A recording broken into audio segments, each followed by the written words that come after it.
Yes.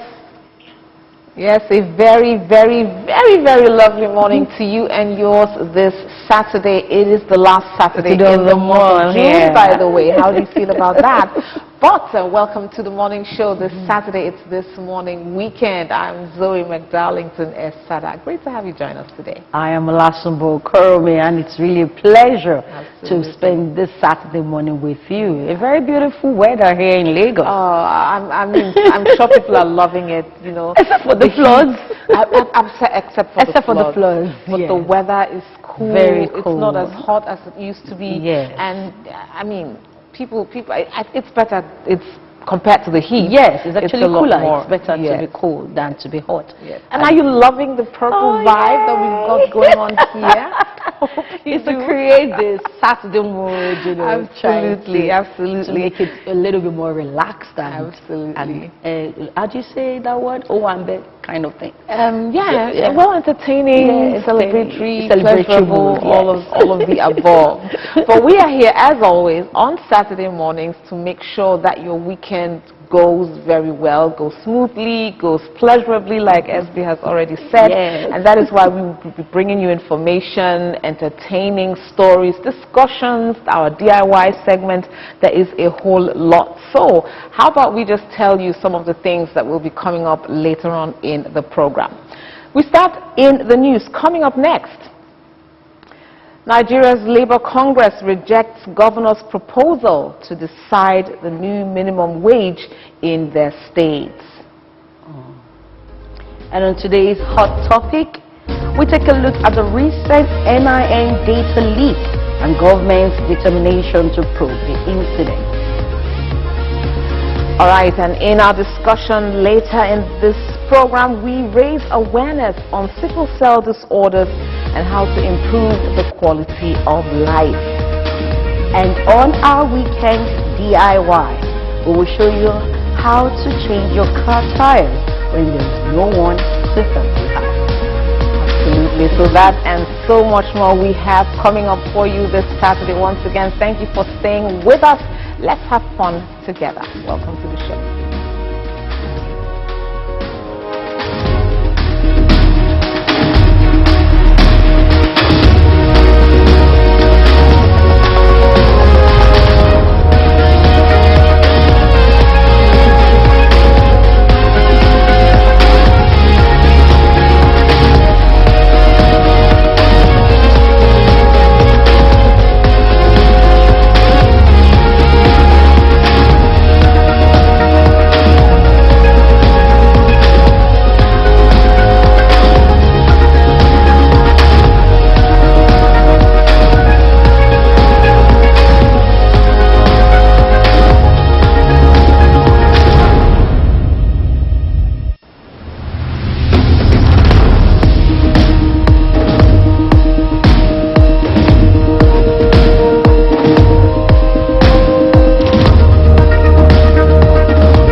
Ellen 24/7 is first of all a news station.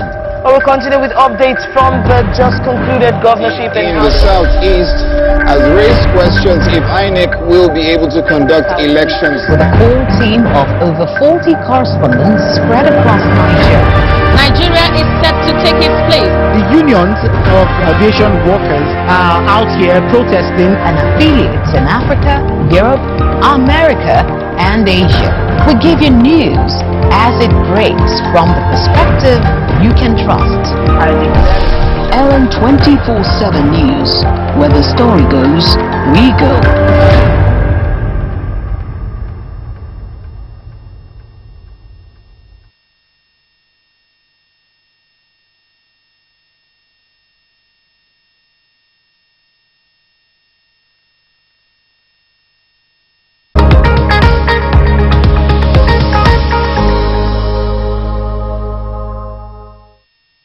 Yes, sir. Thank you for staying once again. If you just joined, you're watching This Morning Weekend, this 29th day in the month of June, and we are totally excited to be here. Now, for starters, you know, we live in a world of smartphones, of advanced technological devices and all of that. And to an extent, that has disrupted life, you know, I mean, at least the way we used to know it, right? It has disrupted human interactions, the way that people engage with each other, almost becoming antisocial to some extent.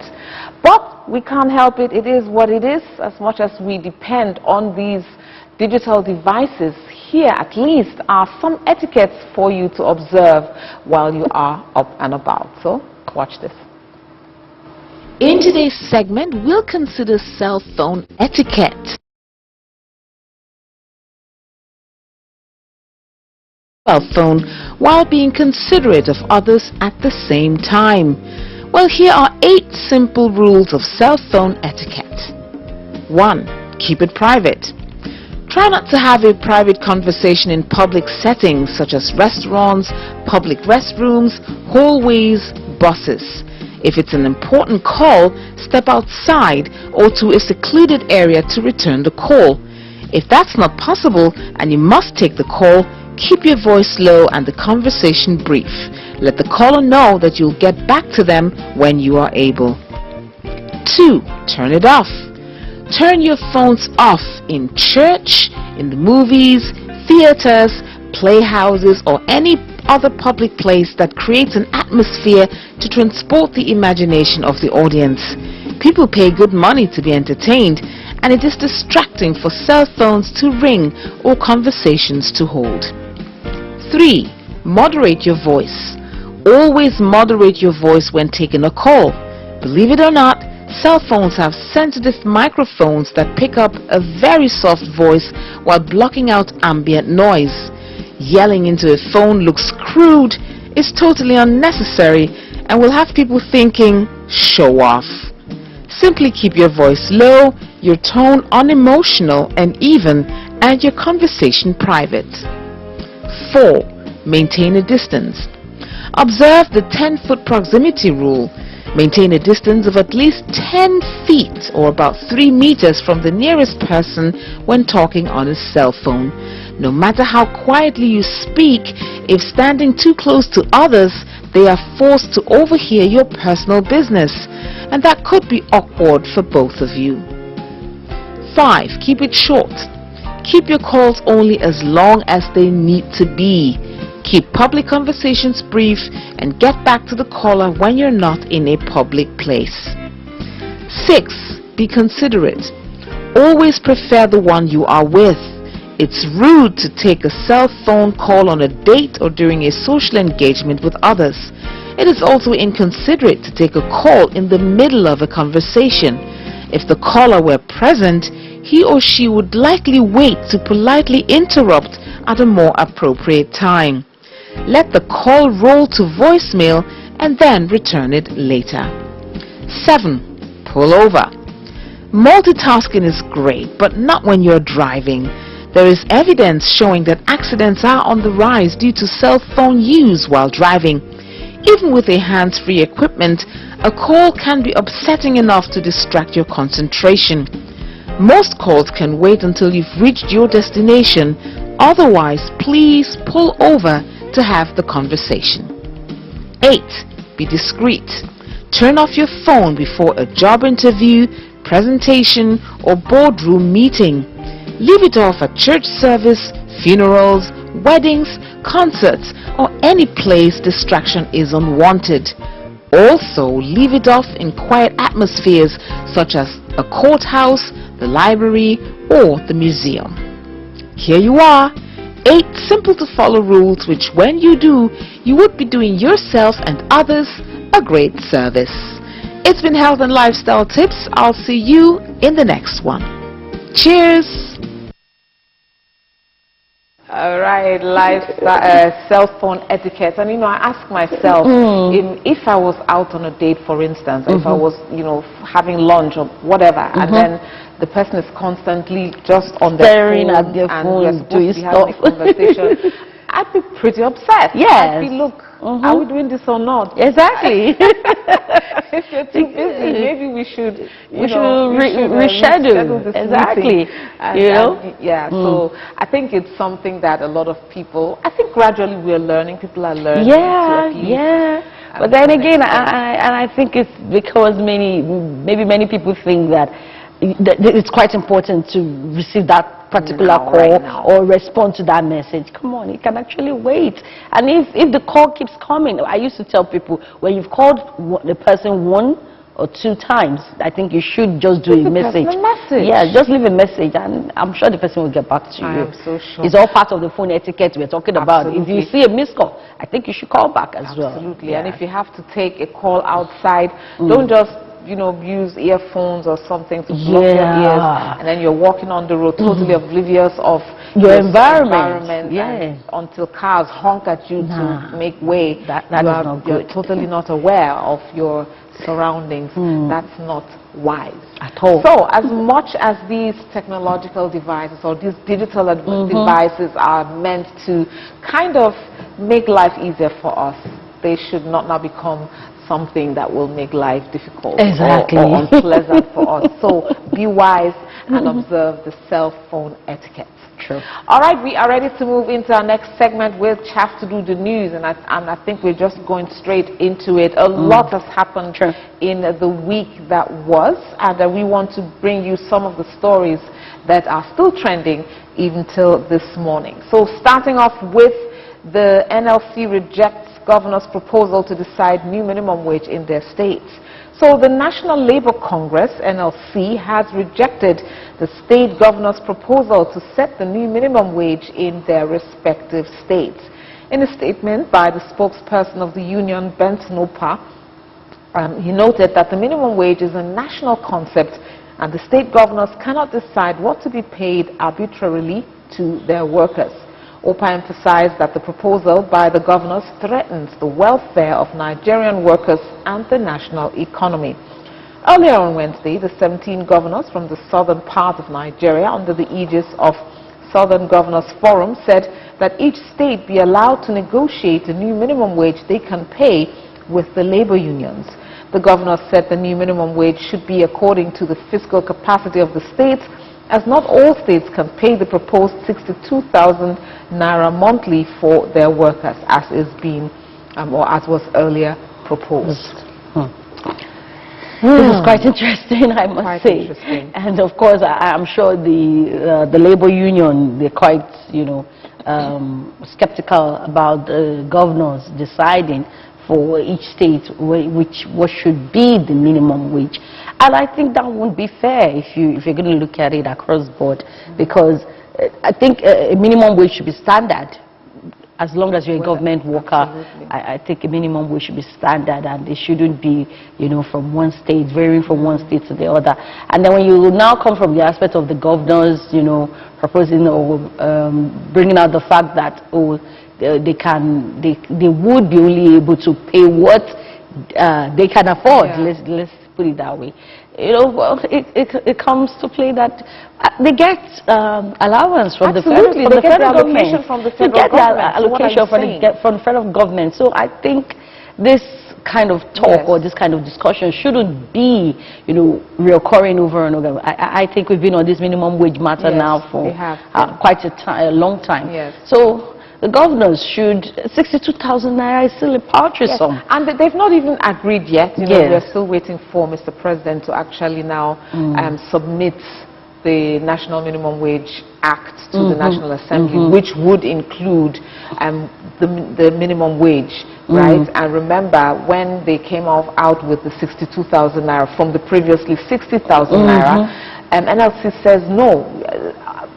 So you're saying only 2,000 naira was what between this negotiation, and so they too have gone back to say, okay, let's wait and see what is going to come out of that. They had a meeting with the governors yesterday, which is part of the reason for this news. Exactly. And earlier when we talked about the whole minimum wage matter, we understood that in itself is on the exclusive list, meaning that only it can only be legislated upon at the federal level. Yes. So it is the National Assembly that will legislate on that matter. right? So governors clamoring to decide their own state minimum wage.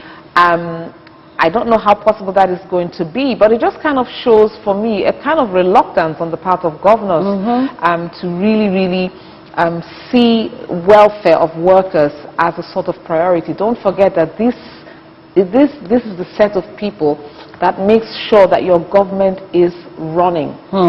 After all, there are monies or there are allocations for other things that you do that are not as important as making sure that those that keep the engine of government running are properly remunerated. So at the very least, you should you should weigh in and agree collectively alongside the federal government on what to pay the workers, not you saying, okay, I want to decide for my own state what will be the minimum wage, especially when you are getting allocations from the federal government.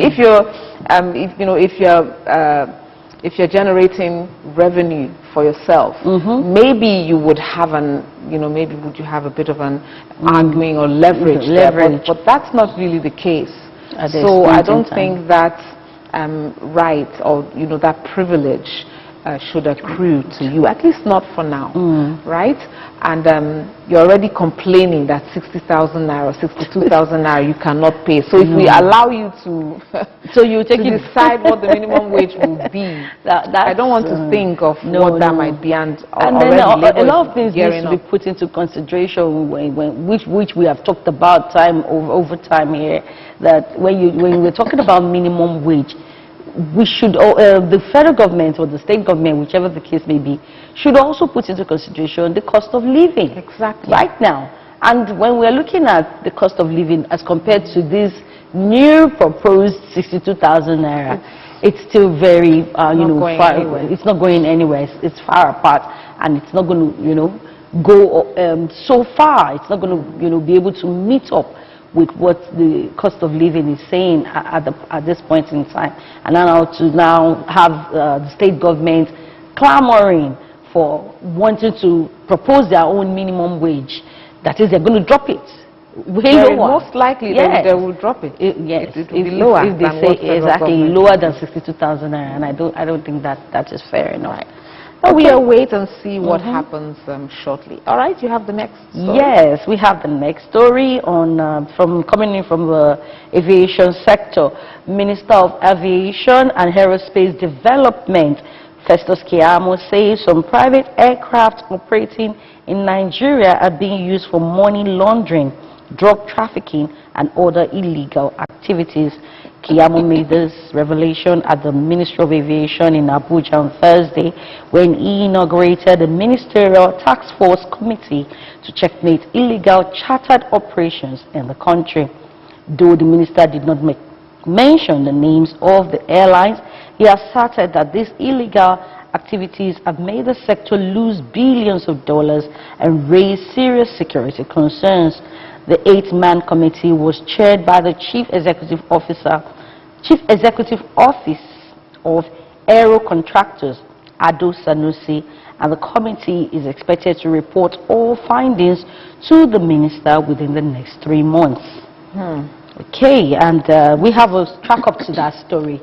Can we see the track up and then we'll... Okay, I don't think it's available. Okay, so there is more on that. Okay, yeah. That's the story. Okay, that's the story. I think that story, I find it very, very disturbing and very disconcerting, because it then means that private aircraft can bring illegal drugs or illegal substances in and out of the country undetected, because they fly in and out of the country, and they're chartered, they're private.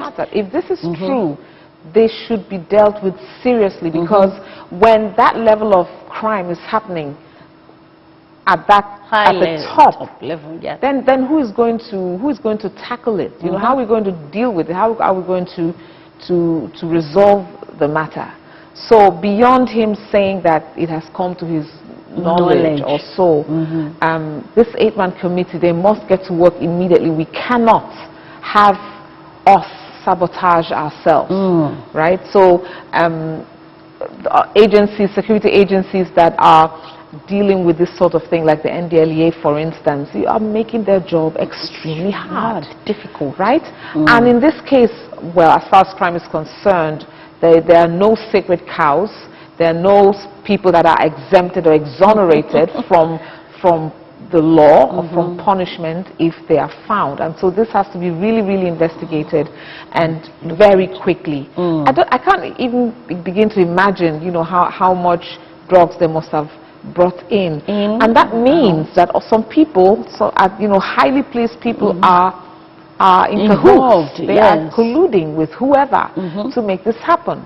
And this cannot be allowed to continue. Exactly. And I know why you keep mentioning people at high positions, top or maybe government officials, even in some cases, because you don't have the common man. Exactly. You don't have the common man going to, you know, high private jet or a private plane. So it's someone that's really, you know, influential that is actually going to be able to do such kind of transactions. So I think even the Minister of Aviation coming out to say this at this point in time, I think there should have been more action. Yes, more action than, you know, just coming out to make this, you know, what's it called now, this statement. And we hope that the 3 months, I think it's too long as well. I think so too. Yeah. You know, if they swing into action right away, within 1 month, we should have results. Exactly. And in a way, you know, very quickly, I think it's also an indictment on airport workers, because, you know, the different categories of airport officials, it is your job to make sure that nobody comes in or out with any contraband or illegal substances. And so when sometimes, no matter which carrier it is, and when sometimes, you know, because you're in awe of certain officials or certain highly placed individuals to the point that they're not subjected to scrutiny and search like every other person, that's when you have things like that. Oh, you know, just pass. Oh, you know, it's so good to see, welcome, Sam. And the person just passes, you know, just moves past all those checkpoints where ordinarily they should have been meant to be properly screened and all of that. That's when you have things like that happening. So we do hope that this 8-man committee will swing into action right away and make sure that that they put a stop to these illegal activities. We have one more story in the news, and that takes us outside of Africa, because of course it is Africa still. And this takes us to the country of Kenya, where we have been seeing you know, riots and unrest, even violence happen. Let's see the footage now. Kenyan President William Ruto has withdrawn planned tax hikes, bowing to pressure from protesters who had stormed Parliament and launched demonstrations across the country. The move will be seen as a major victory for a week-old youth-led protest movement that grew from online condemnations of tax rises into mass rallies. Now, Ruto announced that he would not sign a finance bill including the tax increases a day after clashes between police and protesters at the assembly and nationwide left at least 23 people dead and scores wounded, according to medics. Now, Ruto said he would now start a dialogue with Kenyan youth without going into details and work on austerity measures, beginning with cuts to the budget of the presidency in order to tackle the fiscal deficit. Here is what he said. Let's take a listen. I am very proud of our young people. They have stepped forward tribeless. They have stepped forward peaceful. And I want to tell them we are going to engage them.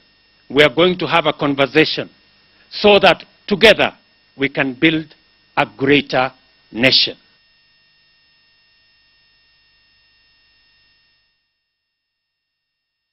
Kenya's President William Ruto there in one of the occasions where he made that broadcast, and this is coming after days of unrest and youth who took to the streets to say, no, we are not taking it, we are not standing for these measures that are being introduced, putting unnecessary burden on an already ailing economy, and more so on us as the young people. You are taking literally the opportunities away from us.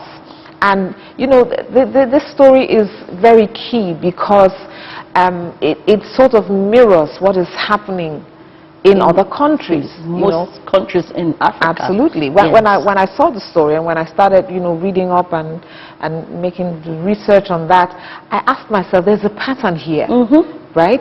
There's a pattern here. Which African countries have you heard of policies, fiscal policies being introduced which will require taxation? It's happening in Nigeria as well. Heavily. That's happening in Ghana. Yes. Ghana too, at some point they had the protests. And you find out that these things again are being driven by yours truly, the Bretton Woods institutions, the World Bank, the IMF.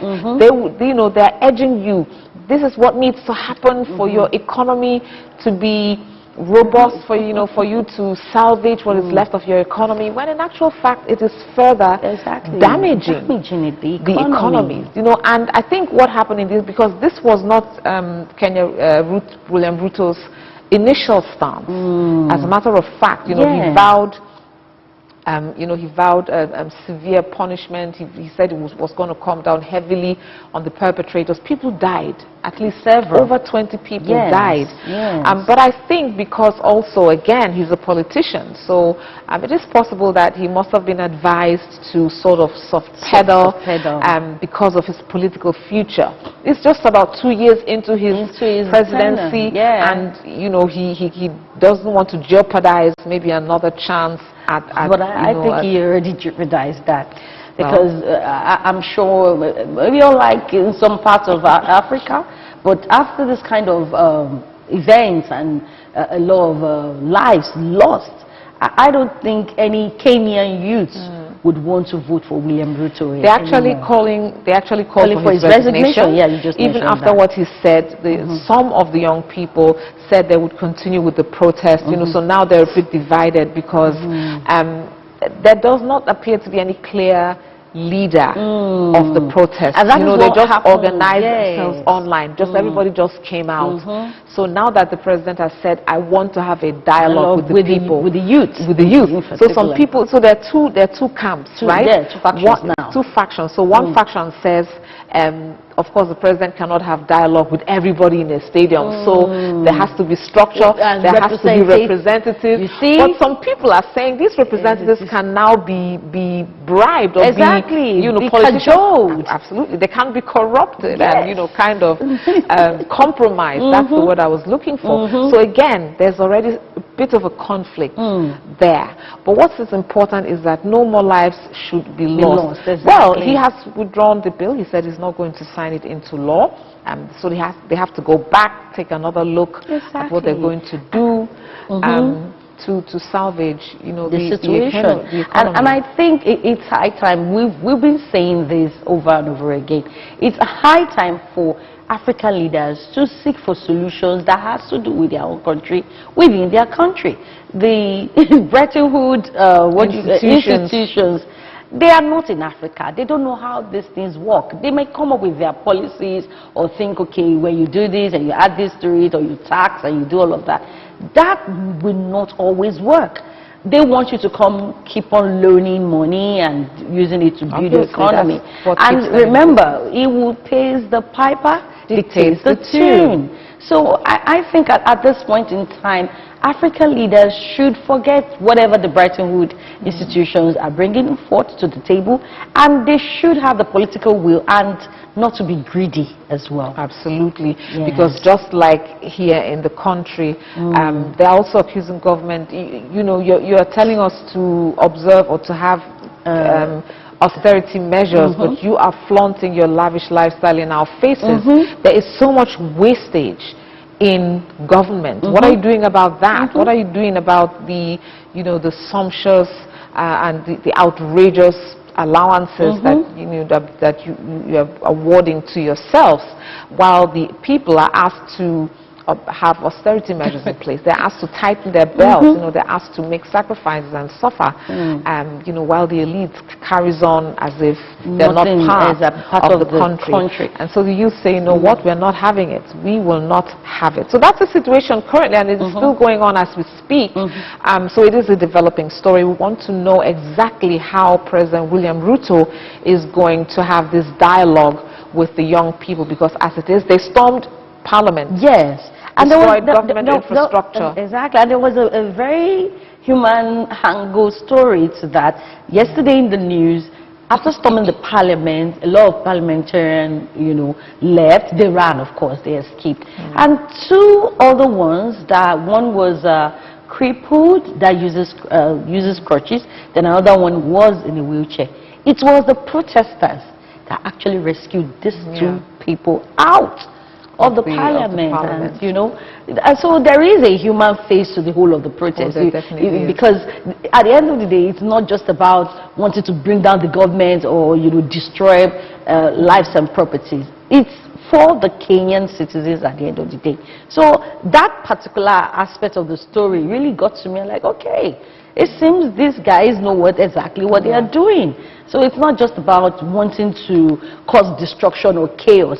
It's about pushing something and letting their voice be heard and looking for solutions within the country to resolve the economic issues that they are going through at this point in time. Absolutely. And they have to be homegrown solutions, not those that are being you know, suggested by Western countries, because like you rightly said, they are not here. They don't know how, and even if they do know, so if they do know, then why are they doing it? Exactly. That's a topic for, that discussion is for another day, as to, you know, what they have been doing in Africa and with African economies. But from all indications, they really mean no well, even if it looks as if they are. You know, interestingly, very quickly before we move on from this, just a few days earlier, you know, Kenya, U.S. President Joe Biden designated Kenya as a non-NATO ally. You know, he's been very cozy, you know, with the West, so he has a very willing partner. And don't forget, if you trace a bit of the history of where he's coming from, you know, all that trouble he had with the ICC, International Criminal Court, and all of that. So he's also trying to make sure that, you know, to be in the good graces of these powers that have the ability also to kind of help keep him in power if need be, if you know what I mean. Of course. That support, he needs it, right? That support, that international support. At the detriment of your people. So that's where there's a caveat. But we would leave the story for now. Like we said, it is developing, and of course, as we move on and as the days move on, we find out what happens in Kenya and how exactly they are going to resolve this stalemate, you know, this deadlock between the youth who are saying we don't want this finance bill which is bringing untold hardship and taxes. We don't want that. So we're going to be bringing you all of those updates in the coming days. But that's it for the news segment on this morning weekend, and we will take a quick break, and when we return we go into our first discussion. So stay with us.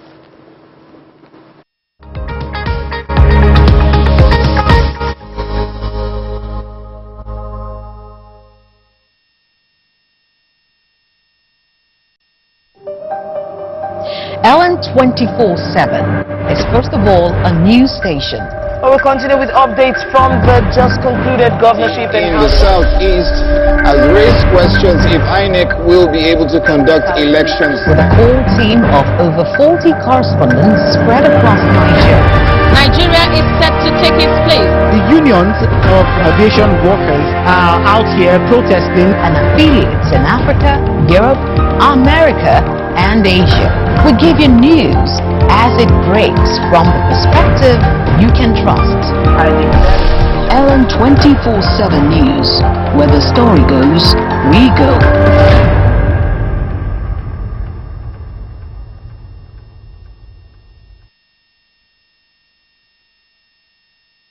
What makes the political system what it is today? What are the recurring issues Order. The tussle for power.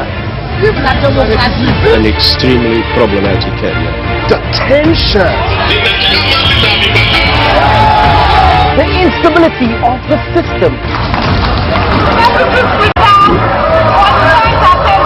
Join Ellen 24/7 as we take you inside the local and international political arena in the world of politics. Apologize for saying that I was corrupt. I'm not here to call out his lies. Everybody knows he's a liar. Watch politics now on Ellen 24/7. Don't miss Politics Now on Ellen 24/7.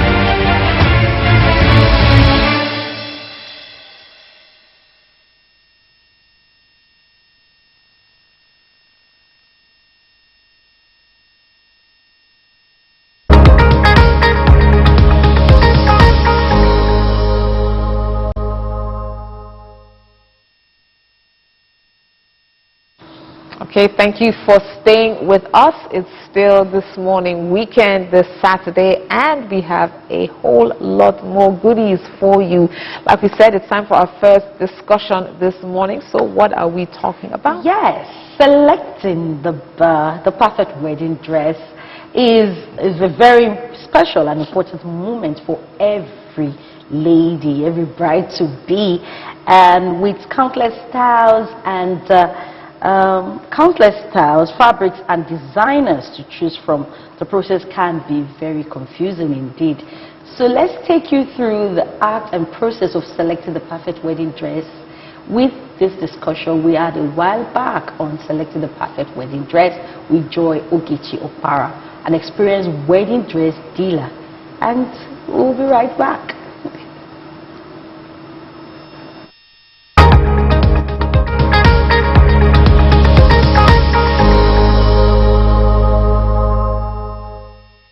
All right, thank you so much for staying. We are still here, and we've got some more that we'd like to talk about. But this time, it has to do with weddings. I'm going to let SB handle that part. So, all right. You know, when you talk about weddings, it can be very interesting, and we have one coming up. Yeah. I don't want to let it out.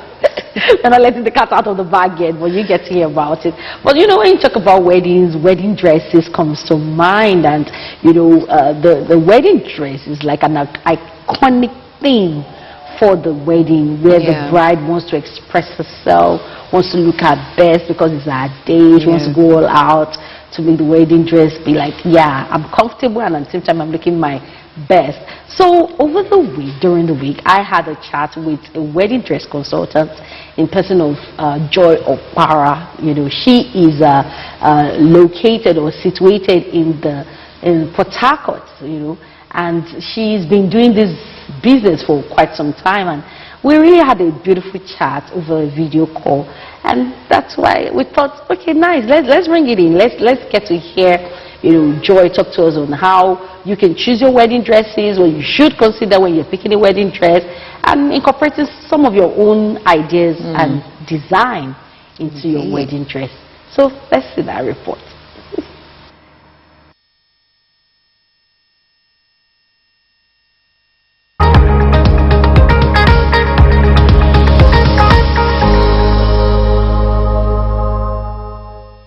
Joy Opara, thank you so much for making our time to be with us on TMW this morning. So you are into wedding gowns, wedding dresses. Can you tell us a bit of how you got into this, and how has it been like for you? How many years you've been doing this? Well, thank you first of all for having me. It's my pleasure. It's a wonderful opportunity. Thank you so much. Well, I started this roughly 3 years ago, and it actually started when I was planning for my sister's wedding, and I went with her. We're scouting for, you know, wedding dresses and accessories and all of that, and we just got into it, and I helped her do all of the arrangements, and by the time we're done, you know, somehow already I was already into fashion, into makeup and all of that, but I wasn't into the wedding, the bridals. But after that, I posted the shots and all the things we did online, and then suddenly people started asking, you know, can I get a wedding dress? Can I do this? Can I do that? And I thought, wow, maybe that's where God is leading me to, you know. And after that, I got to arrange a shoot. I got some persons involved. I got a photographer. I did the makeup part. I got some models, and I worked with the bridal house. I spoke to them about it. So we all came together and worked as one, you know, for that shoot.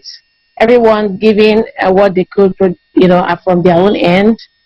And after that shoot, I put it online, and that was just it. It was amazing how people started responding to it. And the first person even was from outside Nigeria. And he was like, I love your dresses, I want to buy one. And that's how it started. And I was like, wow, this is obviously what God wants me to do. And it's been beautiful, it's been great ever since then.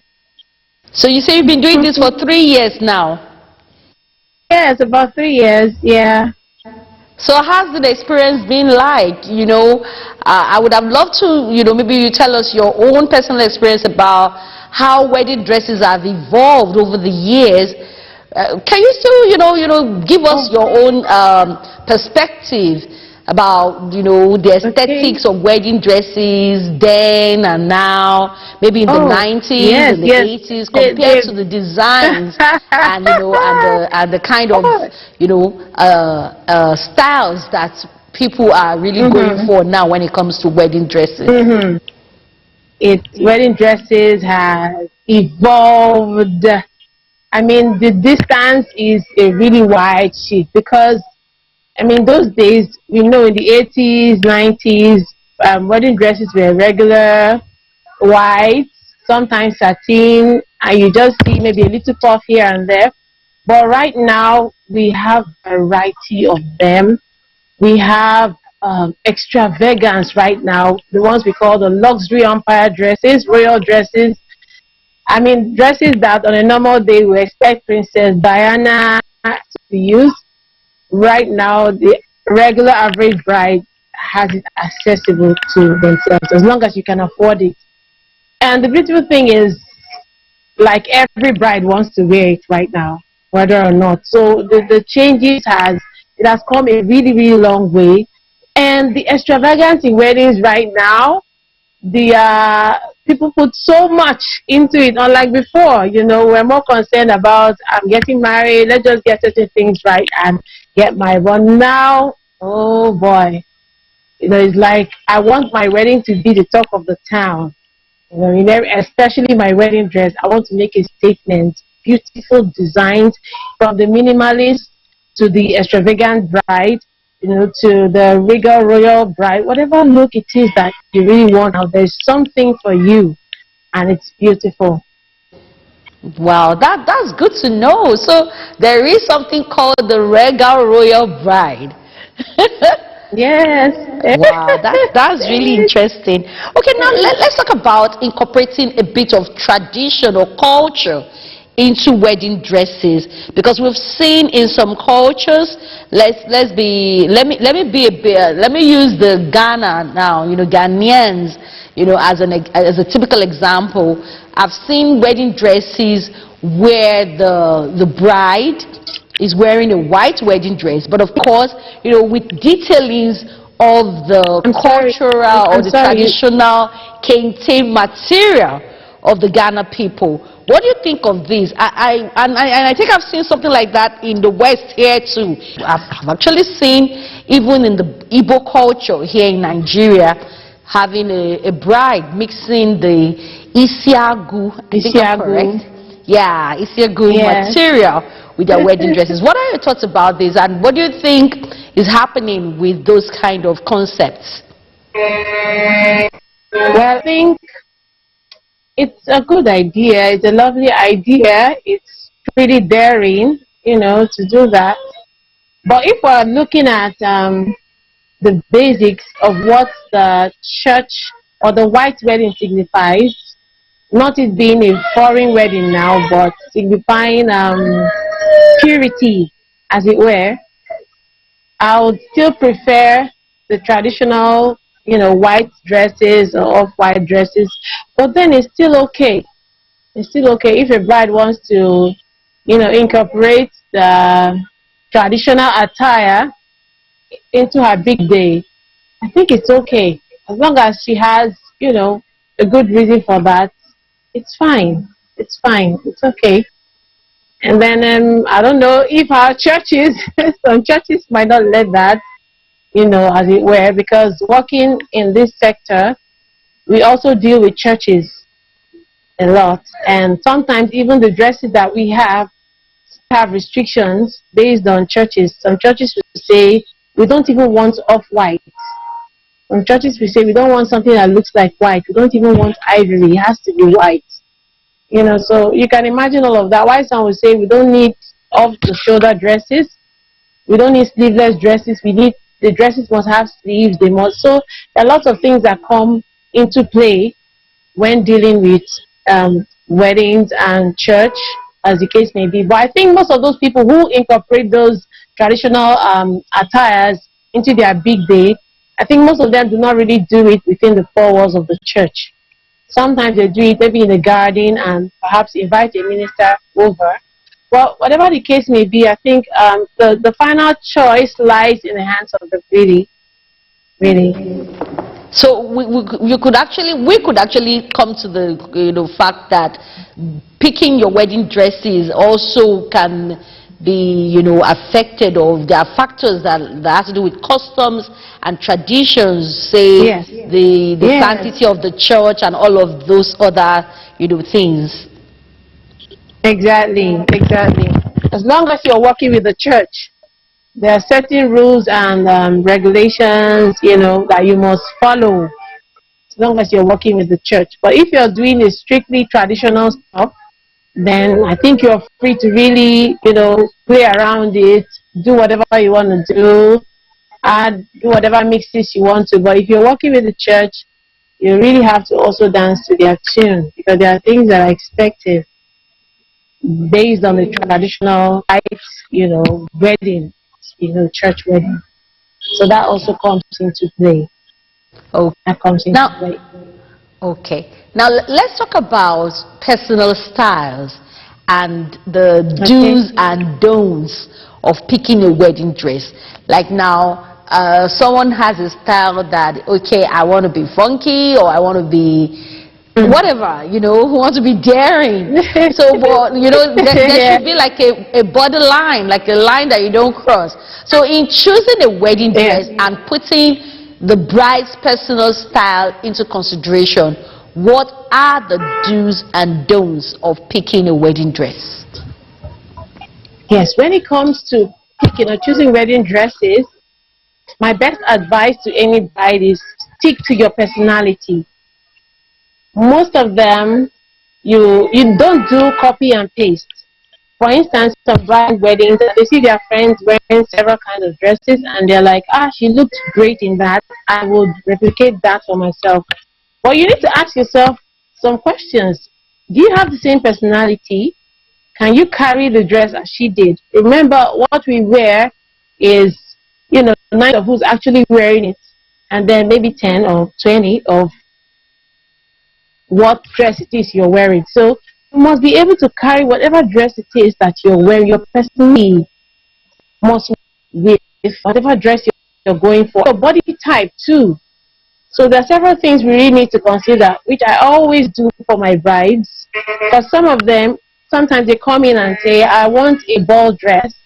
My friend did this and looked great. I want a mermaid dress, I like it. I see it on people. And I'm like, okay, good. Are you open to options? Can we try some mermaid dresses? Can we try? And it will amaze you to know that most of them end up going for the opposite of what they came for. Those who came for mermaid end up with the ball. Why those who came for ball end up with ball? Why? Because they didn't put these factors into consideration. They didn't think, if my body type will be best for this, do I have the personality for this? So those things come into play. But when they, fun and see themselves from head to toe, and also how you feel in the dress also matters, because that's going to affect your overall, outlook, your disposition for that big day, and you don't want anything affecting that.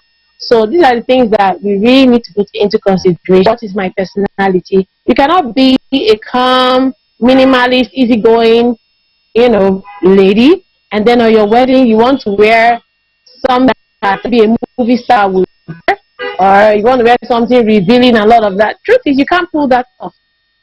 You won't be able to pull that off comfortably. Even if you manage to wear it, it will be obvious that you're not comfortable. So it's the same thing. You also cannot be maybe a crazy, flamboyant kind of person, and then when it comes to your wedding, you now want to be the minimalist bride. You'll definitely not feel like you're giving it your best. So we'll always work with your personality. Who are you on a regular day? What kind of bride are you? What kind of person are you? What's your body type, your shape, so many things, your body weight, So all of that comes into play if you really want to go for the best when making a choice of a wedding dress. That's good to know. Okay, now let me ask you this: making wedding dresses, buying wedding dresses, or hiring wedding dresses. You are the one, a consultant in this field. What do you always, usually advise your clients? To make a dress, to buy a dress, or to hire a dress? Okay. Now, to answer that correctly, most times the challenge or the reason why brides will want to buy a dress is because perhaps they want to be the first person to use that dress. You have an option for that. The first wear option. So you can also rent a dress as a first wear. You can be the first person using that dress still on rentals. The difference is you'll be paying more than the others who will be wearing maybe second, third, or fourth time. But for me, I would advise you to rent on first wear, being that renting is more convenient, is cheaper, is less less stressful, less hassle. We do all the work for you. We do the buying. You just come in and make your selections based on what you can afford or what your preference is. But if you go ahead to buy a dress, it's beautiful, and you'll probably be buying a brand new dress. But then, if there's so many things to consider buying a dress, you're going to be spending more. Perhaps if you're going to be shipping in, often than not, they would like to ship in when they are buying dresses. There are a lot of things to consider. I've had brides who were disappointed with shipping because the dress was due to come after their wedding, so they had to still fall for the option of dress after having bought. Some of their dresses came in after their wedding, so that's also there, And then in case of trying to make a wedding, it's a little dicey, because if you really want to get a good wedding dress made for you here in Nigeria, then you have to be someone that's of the means. You know what I mean? You have financially buoyant to be able to afford that. Otherwise, I cannot assure you that you're going to get something really, really good if you're not going to spend for it. So that on the one side. But then even if you purchased it after your wedding, what are you going to do with it? Most people, after the wedding, they just put it there in their box or in their closet, or they even start looking for who's going to buy it off of them. I've had some of them come around. I have my wedding dress I want to, sell. So they keep walking up and down after their wedding. So I'll always advise that you can rent. If you want to be the first to wear, you rent on, a first wear basis. So that will just make you spend a little more, but you return the dress and you're free of all the hassle of keeping us, dry cleaning, and all of that. So that's now preference and advice to anyone. I think if you want to wear a brand new dress, you do a first wear basis, rent on a first wear. Or if you want to still ship or buy, you have to do it way, way ahead of your wedding to avoid disappointments. What disappointment. No bride would like to have those kind of experiences, I would say. Now, let me just quickly ask this. You know, when you mentioned first to wear, something comes to mind. Can you really, you know, maybe can a bride really say, okay, a custom-made first to wear dress, so to say, like now, can she have like a specification, like, oh, I want it in a particular way, I want this particular design, and it will be hired and she can get it as first to wear? She can. She can. That's what I'm saying. If she wants stuff like that, she need ample time. So if she has enough, she can give us that. Because when we buy from manufacturers, when we import, most times we give them our specifications. Even when they've given you a sample of dresses, you can say, okay, I don't want this dress in this size, or I don't want this dress in short sleeves, I want it in long sleeves. So we still have room to tell them what we want. So for the bride who wants to work with specifics, she still needs time on her hands so that we can get all of that to be ready for her. Either we're importing it or we're getting it. We actually have good designers right now in Nigeria that are doing excellent. They are fabulous. They are wonderful. We have lots of them right now in Nigeria. You can have a good job. But all you need is the time and then the means you will be willing to spend. Because those ones that are really good, they are expensive. So it's possible to have it's possible to have exactly what you want if you're able to foot the bills and then you have the time. That's very interesting. Okay, as we are wrapping up this chat now, what will be your final thoughts? You know, someone is planning a wedding, you know, and you as a wedding dress consultant, what would you like to, you know, tell the bride? Okay. Two very important things. The first is work within your budget. And the second is start in good time. Start really early, because those are the two major limiting factors that brides have. Some of them have the means, but they do not start in good time. So that kind of limits you to what you're able to find within that time that you have. While for some others, they probably started in good time, don't have the means, you know, their budget. But another challenging thing I've realized with lots of brides, they're on a budget, but they don't want to go for what's within their means. They don't want to go for what they can afford. You have the better. That's Why, interesting discussion there, all about weddings. So if you're in the market for a wedding gown, you might want to employ the services of a professional wedding gown consultant. Exactly. And you know, from experience, it makes all the difference. I tell you, it makes all the difference, because a lot of times what you see on someone else that you are mesmerized with and you really love it, but if you see, you don't have the same body type, or you may not look as beautiful as it would on the other person, and maybe because of the skin tone, the body size, the body shape, and all of it. So there's so many factors to put into consideration, and you know, people like Joy, you know, kind of take all the chaff out of that and make it easier to do that. What do you think? Yes, of course, I agree with you totally. And then it comes to mind that at the end of the day, you should work within your budget, because you might like something on someone and it's looking very beautiful, but by the time you hear the kind of money that was spent, you have to reconsider. So just work within your budget and always have your own style in mind. At the end of the day, it's all about you. True. Okay, well, if you just joined, you are still watching This Morning Weekend, and we are moving on right now. Let's take another break. When we return, it will be time for our weekend hot topic that you will find interesting. Plus, you get the chance to call in and weigh in on the matter of discussion. So stay with us.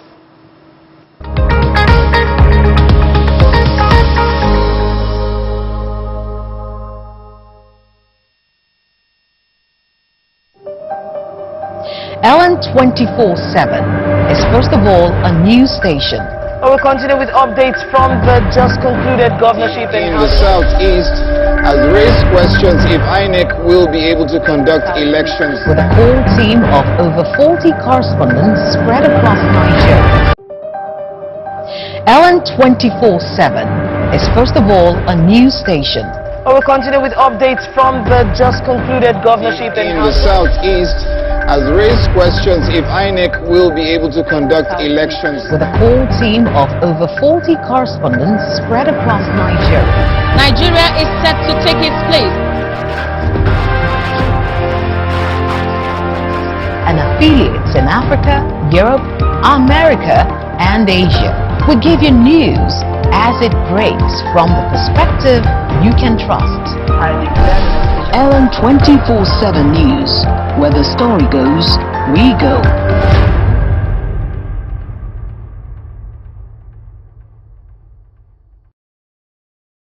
Dates are tropical fruits grown on a date palm tree in small clusters. A tasty and highly nutritious fruit that has dark brown, soft flesh and is uniquely sweet. Dates may have some really powerful health benefits like boosting energy, increasing iron in the body, and aiding digestion. Rich in various nutrients, fiber, and antioxidants, dates are popular throughout the world. These dried fruits may prove to be beneficial in treating various conditions due to their anti-inflammatory, antioxidant, and anti-tumor properties. Dates have been the staple food in the Middle East for thousands of years. Recently, a 2,000-year-old date seed has been germinated in Israel. The seed was found in an archaeological excavation. This type of date had unique qualities, but it disappeared 500 years ago. Each date can be about 60 to 70% sugar and a high amount of fiber depending on the variety, which makes it ideal as a healthy energy booster. It is also high in iron and may help in fighting anemia. Whenever you're craving something sweet, instead of going for candy or sugar, opt for dates instead. They are just as sweet and way better for you. Dates are now popular all over the world and are used as a natural sweetener in smoothies, juice, nutrition bars, and baked products like cakes and muffins. You can also buy premium dates that are stuffed with almonds and peanut butter and specialty products like date masalis, a sweet sticky syrup that can be drizzled on pancakes or porridge. Dates nutrition. Dates are a good source of energy, fiber, sugar, and various vitamins and minerals essential, such as calcium, iron, phosphorus, sodium, potassium, magnesium, sulfur, and zinc. All these can be found in dates. Apart from the above-mentioned nutrients, they may also contain important vitamins such as thiamine, riboflavin, niacin, vitamin B6, folate, vitamin A, and vitamin K. Let's take a look at some of the health benefits of the dates. Dates can be a good source of energy. Dates are high in natural sugars like glucose, fructose, and sucrose. The high energy present in dates can be attributed to this high sugar content. Many people around the world are estimated to eat natural low-fat dates for a quick afternoon snack when they are feeling sluggish to help bump up energy levels fast. Dates may boost brain health. Dates may protect against oxidative stress and inflammation of the brain. According to research, date palm fruits are a good source of dietary fiber and are rich in total phenolics and natural antioxidants. The presence of this polyphenolics compound may potentially help slow the progression of Alzheimer's disease and dementia. Dates can potentially relieve constipation. In traditional Tunisian medicine, dates are used for treating constipation. A serving of 100 grams of dates provides 6.7 grams of dietary fiber. A 2005 study published in the Journal of Agriculture and Food Chemistry also suggests that these dried fruits have high levels of dietary fiber and insoluble fiber. In particular, the insoluble fiber found in dates may potentially promote healthy digestion by bulking up the stool and may also help in relieving the symptoms of constipation. Dates may prevent heart diseases.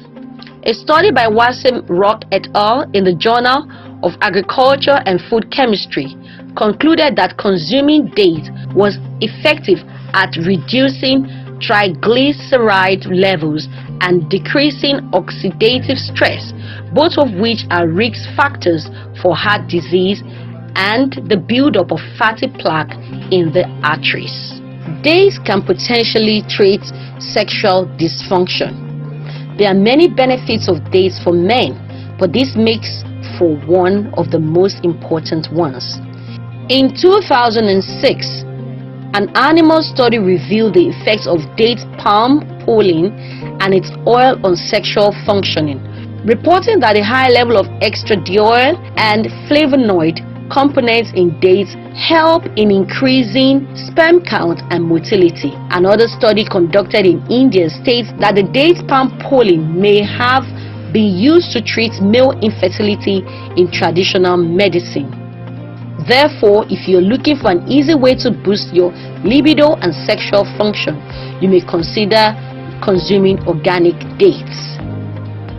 However, consulting with a trusted medical practitioner before trying is strongly recommended to determine the best course of treatment. Dates can aid bone health improvement. A publication by Julie Garden Robinson, PhD, and colleagues of North Dakota State University suggests that dates contain boron, which is among the nutrients that promote healthy bones.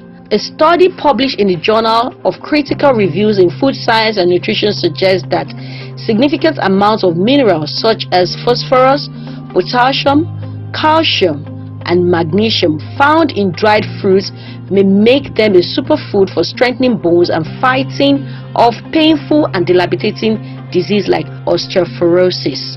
Organic pitted dates may contain selenium, manganese, copper, and magnesium, all of which may aid in managing bone health and particularly among older adults.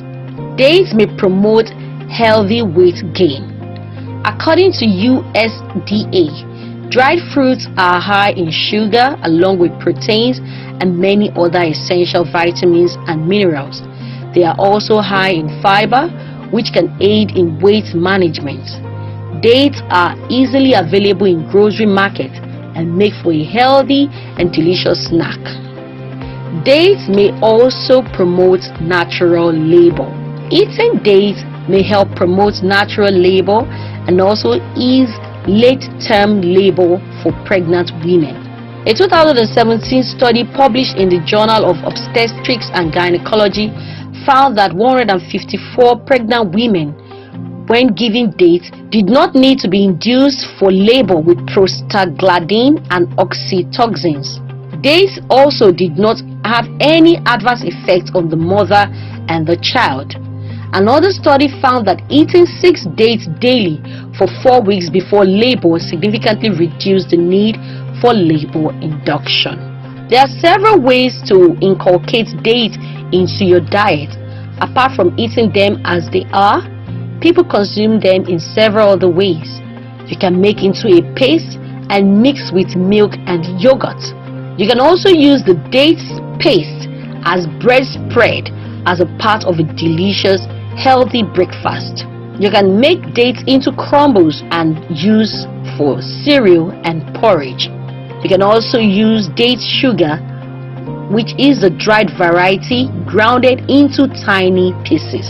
Although these dried fruits carry tremendous nutritional value, Great care should be taken in their selection because of their surface, which is always very sticky, which may attract various impurities. Finally, keep in mind that dried dates are relatively high in sugar and calories, which may contribute to weight gain and other health issues if consumed in excess. Therefore, it is best to keep consumption in moderation and enjoy it as part of a healthy, balanced diet to maximize the potential health benefits. Stay up to date with LN 24/7. LN 24/7. With news, politics, business, sports, and more on LN 24/7. Where the story goes, we go.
you know, we're even trying to bring people into that system. Sure. We have to get it right the first time. We just can't have all of these breaches at this point. And I really do think it will help, like we discussed earlier, that if everything can be collapsed into one. Maybe it will make better sense. It's, you know, because if I'm having a different international passport number, I'm having a different driver's license number, I'm having a different BVN number, then you I'm having have a the different national identification number. That's a lot of like numbers. Five already. A lot of numbers to deal with. So why not collapse it into one? Exactly. And I thought the national, international passport number should have been able to serve on all platforms. I think so, because it's unique to you. So, okay, let's even now say that is not still, you know, applicable.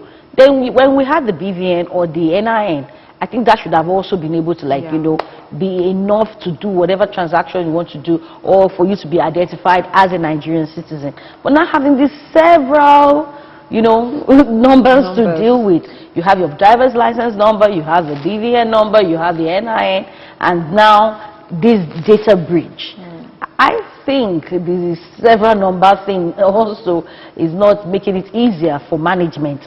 I don't think it's making it any easier for them for management. So all of these should be put into consideration, and of course, not just the fact that investigation about the breach, action should be taken to really pinpoint exactly what happened, how it happened, and then to prevent it from reoccurring. And of course, the persons or the people behind this kind of you know, hacking and breach into the system should be brought to book. They at the end of the day. to book, totally. And all those websites also, they need to be, you know, tracked down. The websites that are selling the information themselves also need to be tracked down and, you know, shut down immediately.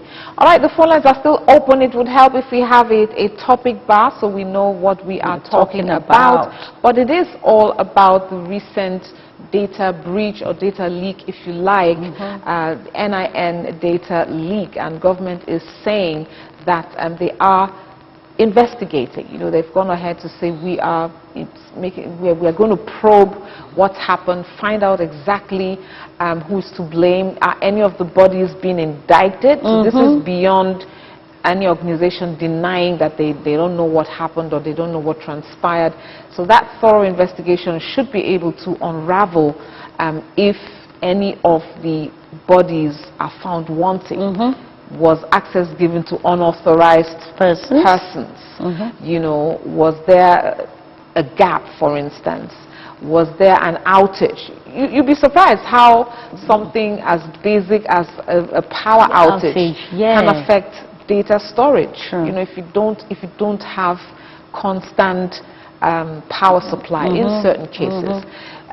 We are told that our data has been stored in the cloud. Which cloud? Who has access to that cloud? Who is in charge of making sure that the cloud is secure enough for all of our data, for every citizen in this country? That's a whole lot.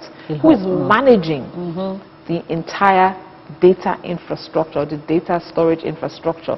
Who is managing it? So that investigation has to be deep and wide and thorough. Exactly, and it should start from within the institutions themselves, because you're talking about why will I bring that up? Because it was built by a particular set of people, and they probably built it, or it was contracted out to a private, you know, institution to build that, and then now being managed by the government facilities. Now, so you have to go back to the people that built it, the people managing it, and how, you know, how you have to like look at all the loopholes that might have, you know, led to this particular breach in the first instance. So we cannot leave any stone unturned when you're trying to, like, you know, resolve this issue. And because we're talking about security, you're talking about the privacy and data management of Nigerian citizens, and this is quite a very important one indeed. Absolutely. It is. So what is your response, or what recommendation do you have for government, but we do have some here that we like to give to you. So we've already established that government must take immediate and decisive action, which they are doing right now to address this very critical issue. Now that, of course, will include conducting a thorough investigation to identify these illegal online activities, which is something we've already pointed out. Secondly, to enhance cybersecurity measures to prevent further data breaches, because once your data is out there, recalling it is hard, because by then some crimes would already have been perpetrated, and it's just kind of difficult to track. And you find that some people would be unduly be facing charges when they have nothing to do with it, just because someone impersonated them with their details and their data. Implementing Nigeria's Data Protection Act. These are some of the acts on the ground, some of the policies on the ground. How effective are they in implementation? So strengthening the Nigeria Data Protection Commission, NDPC, and guaranteeing its independence to ensure the privacy and security of citizens' information. And also raising public awareness about the risks associated with data breaches and providing guidance on how individuals can protect themselves. This is so key. So key. I remember a while ago, on the morning show, we used to have the tech segment. Remember? Cybersecurity. Security alert. And I do remember some of the segments that dealt with how you can protect yourself, when you're making online transactions. Because a lot of these transactions, we all shop online, so we all, at some point or the other, you would have put in your account number, your details, your PIN, your phone number, your house address, all kinds of information about you. And more recently, these things have been added. These things are stored with the website. Of course. They have it. And if someone else has access to that, that means your information is out there. So I do recall that he gave some tips on how you can protect, how you can verify if a website is legit or if it was solely set up for the purpose of scamming people and getting people's information. So awareness is so key. Awareness is so key. Don't be trusting. Don't trust the internet, because there's a lot. There's a lot going on. So you want to be wise and you want to be careful. As much as you have to make some of these transactions, you want to be wise and make sure that wherever you're putting it is genuine. A lot of people have lost some huge sums of money because they put their details. They were prompted to put your account number, and that was it. And then the rest is history. The account was empty. History, so they say. Okay, so do you have anything to add to that? Not exactly. I just remember the particular situation where, they come in different ways when they want to scam people to get your information, to get your data. And then you will notice that when you go online, you leave there's a word that the footprint. Thank you, footprints.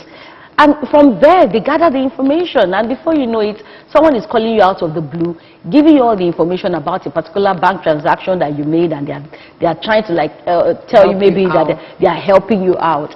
Before you know it, they get your details, and you just type in some figures, and then the next thing, the account is wiped out. They come in different ways. Some don't even tell you about your account. I saw a situation where it was like, you need to do a maintenance on your system. And then they say, okay, follow this prompt. They already have all the details about your bank transactions and the rest. When you follow that prompt in the name of trying to update your system, they wipe out your account. So I think awareness, like you said, that's what I'm trying to latch on. Awareness still is very, very key, because a lot of people don't know much about when it comes to data management, clearing off your footprints online and all of those things. Many websites that you visit, and then they're asking you plenty questions, that are written in tiny, tiny prints, asking you, do you agree or not? The next thing, and then you click on agree because you want to move on to the next stage. All of these things need to be put into consideration when you're giving your data online and all of those kind of things indeed. So awareness is really key, and I think we need to do the extra work. We do. Yes. We do. On so your we've own. taken notes. We're going to also make sure that we create that awareness here on this platform. We need to do the extra work indeed. All right. Okay, I guess we will wrap things up here. Perhaps you tried calling, but for some reason you couldn't get through to us. It's all good. It's all good. There will be more opportunities to talk about this or some other topic, and you will have the chance to call in. Again, this is a developing story, so we would be on top of it just to know how far it's going, what was government able to come up with. But the warning is clear, and quite frankly, I do think that this body, the Paradigm Initiative, did it deliberately. Sometimes you want to deliberately do something to prove a point that our data is not as secure as we think. And I can prove it by getting your information. I have it. I got it for 100 naira. Wow. So what are we saying? So I think it was done deliberately to call our attention to the fact that we are not quite where we ought to be as far as data storage and protection is concerned. And so it's a wake-up call, and we must smell the coffee, like some people would say. Wake up and smell the coffee. It is a real threat, and we must treat it as such. All right, thank you so much. We would go on another breather. We have another discussion, interesting discussion coming up, but we will take a break for now. We also have our DIY, that's do-it-yourself segment coming up, so we still have quite a bit for you. So stay with us, and we will be back.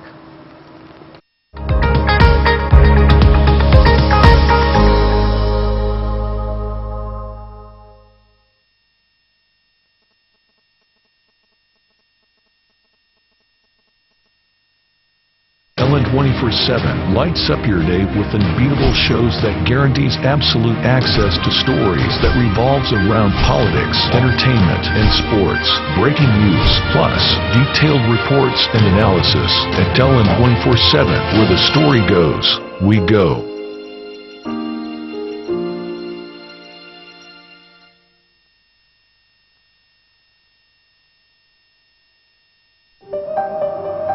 Ellen 24/7 is first of all a news station. Well, we'll continue with updates from the just concluded governorship in the southeast has raised questions if INEC will be able to conduct elections. With a core team of over 40 correspondents spread across Nigeria. Nigeria is set to take its place. The unions of aviation workers are out here protesting. And affiliates in Africa, Europe, America, and Asia. We give you news as it breaks from the perspective you can trust.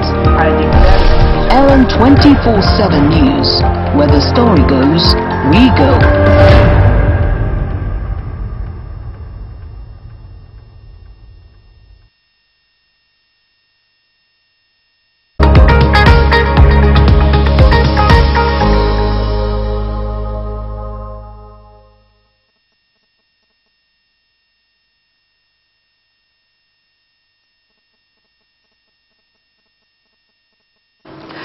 All right, thank you for staying with the morning show weekend. Well, this morning weekend, and like we said, we've got another discussion coming up.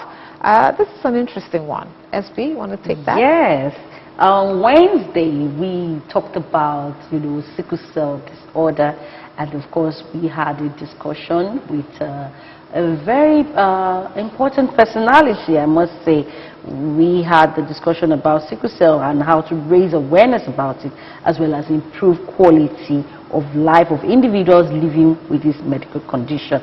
And the person we had on set was Anthony Babatunde, a public health specialist and operations manager of Sickle Cell Foundation Nigeria. He was on the show and he talked at length about several things, many things that people don't know. That particular discussion for me in particular, I was in search with Cleopatra, was an eye-opener to many things. I thought I used to know some things, but when he talked, you know, to us, a lot of other things were discovered. And I thought we should look at it again. We decided on that. So we'll see that discussion we had on Wednesday with Anthony Babatunde, a public health specialist and the operations manager of Sickle Cell Foundation Nigeria. We'll be right back.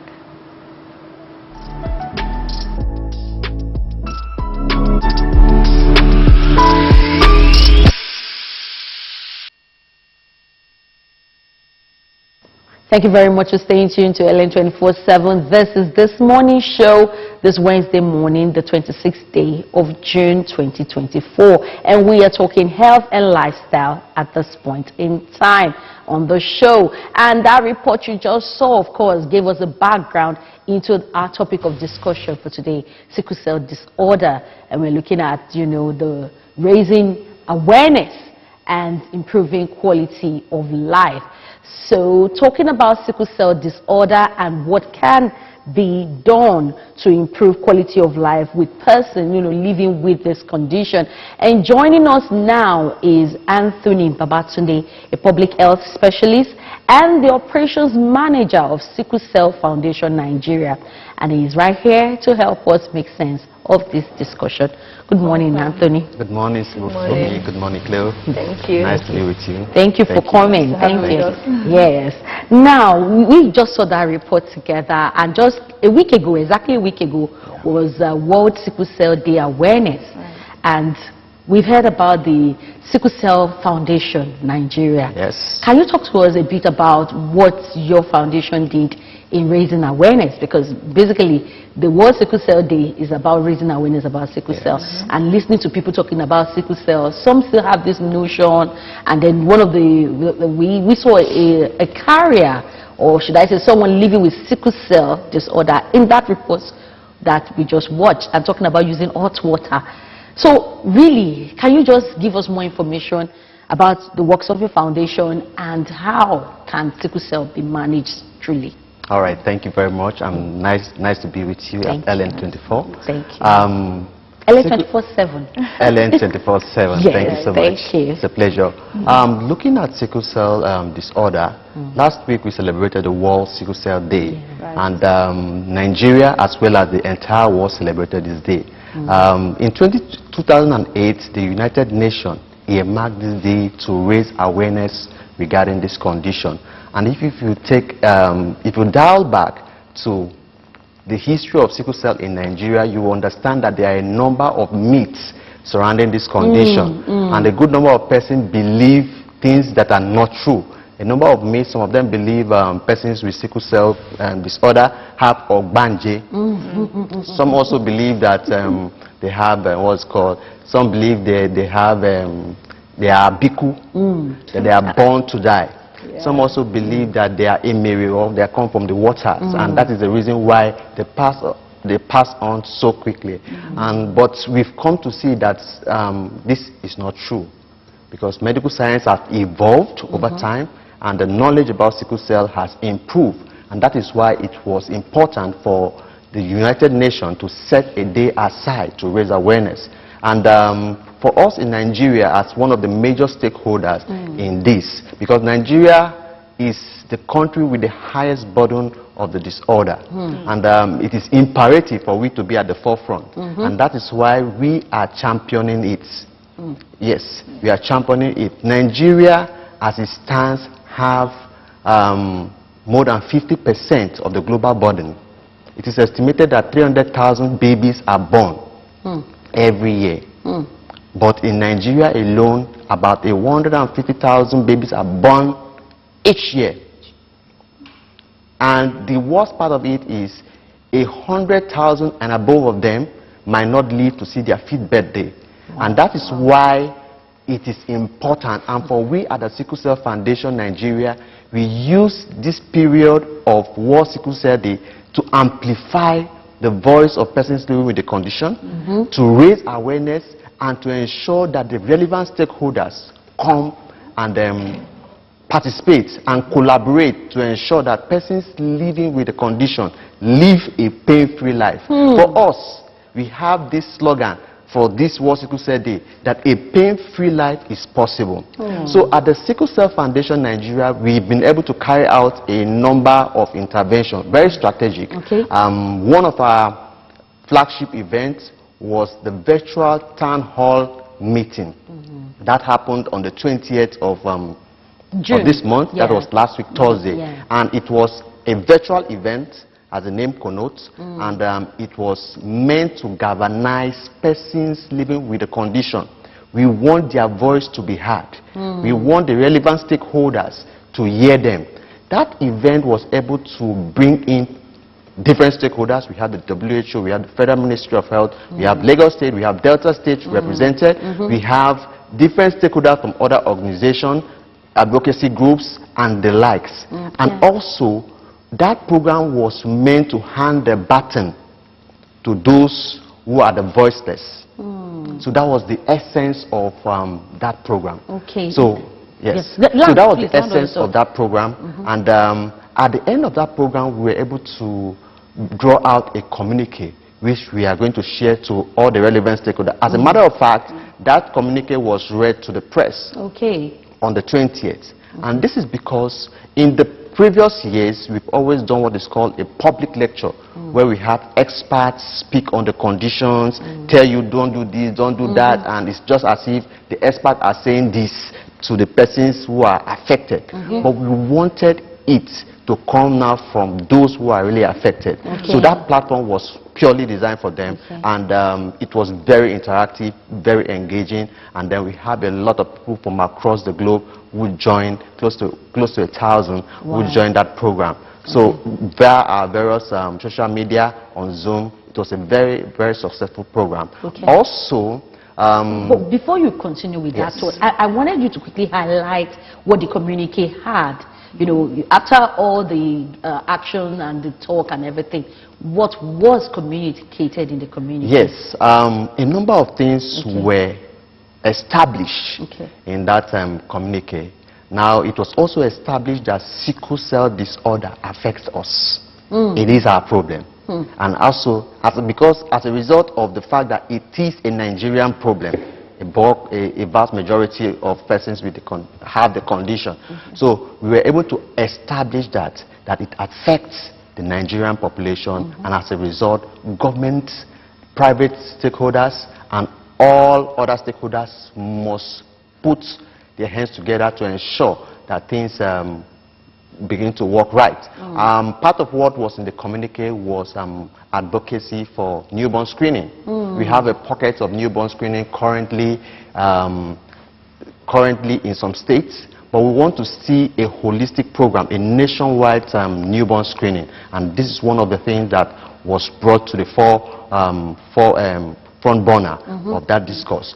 Also, we have the need to prioritize their medications.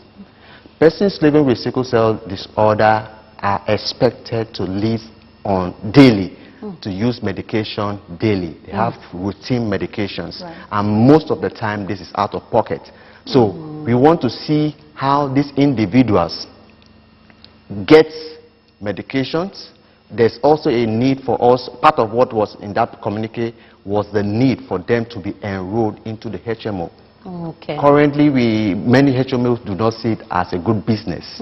So they prefer to get people who don't have this condition, or they might prefer to treat them for malaria and some minor issues where things that are particular to them, their routine tests, are not being catered for. So we want to see policies.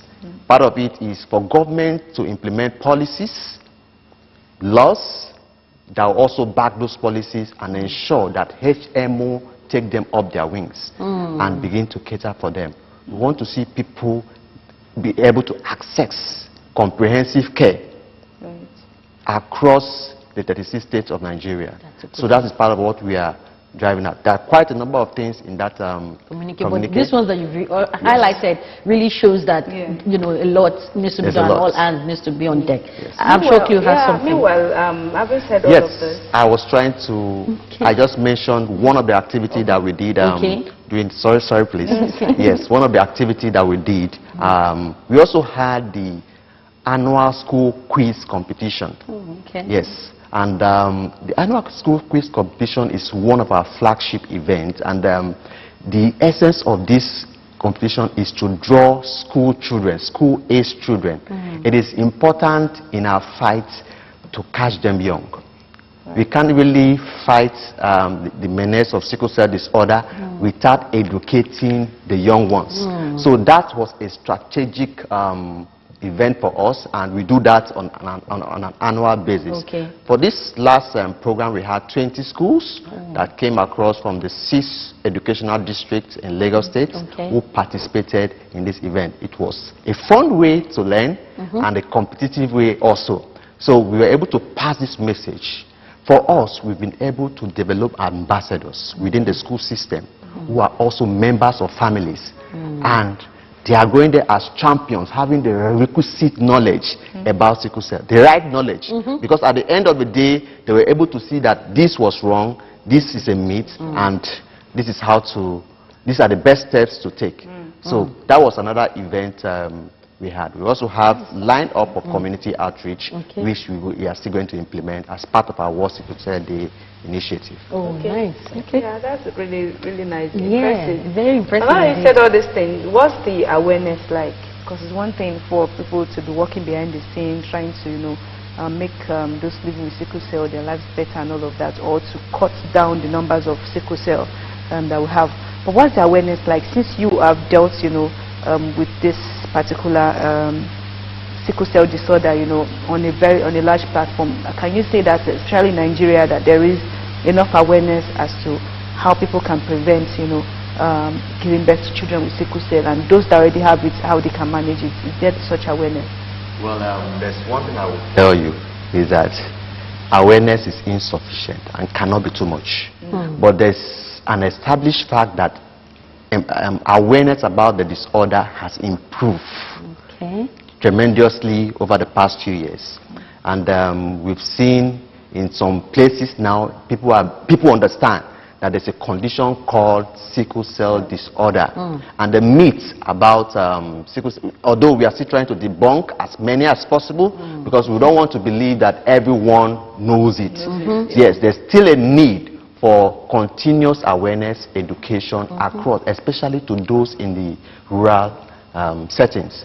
But I must say, on a good percentage, that awareness have improved. We have a good number of advocacy groups that have sprung up in the last few years across Nigeria, and they are doing their bits in different parts of the country to educate the people, and this is really impacting. People are becoming more enlightened about the conditions. Today you see people who want to do tests because they have heard one thing about sickle cell.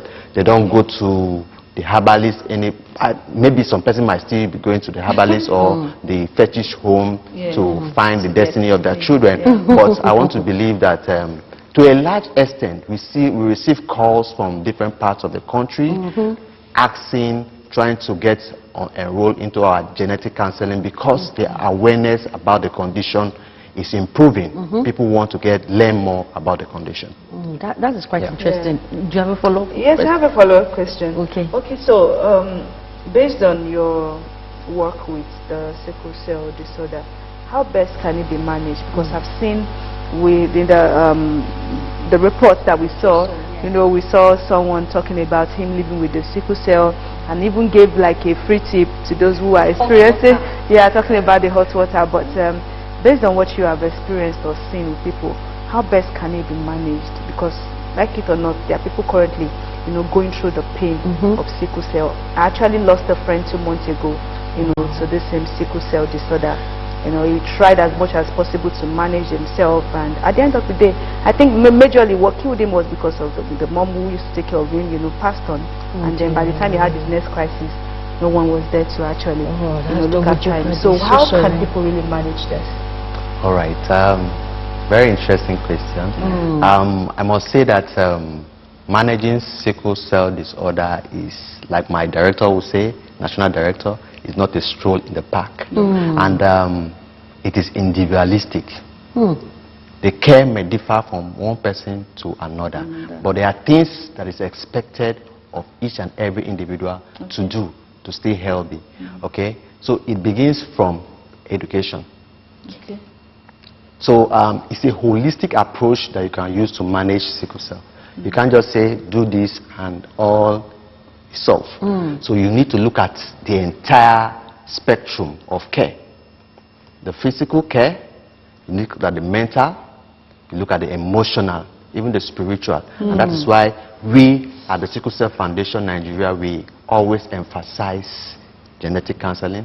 If you come to us, you have a condition, we advise you to speak with our trained genetic counselors who will guide you on what you need to do, the do's, the don'ts. There are common things they need to do.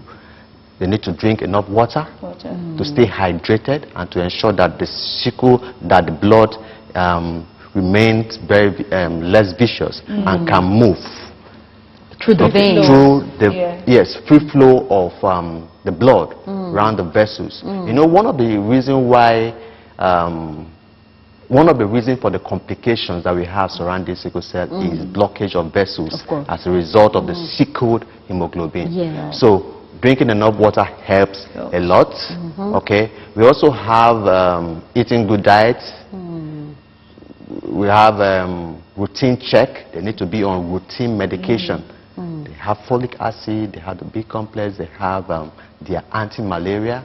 They need to sleep under insecticide treated nets to ensure that they are not infected by malaria. That the little things they need to do.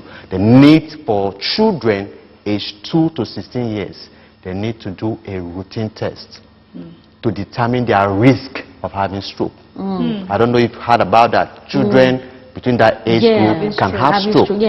So even at our center, we have a unit that is designed dedicated to that. Yes. So that is a preventive measure that we try to implement. So we are able to determine those who are at risk and then recommend for them to be initiated into treatment and care immediately to prevent.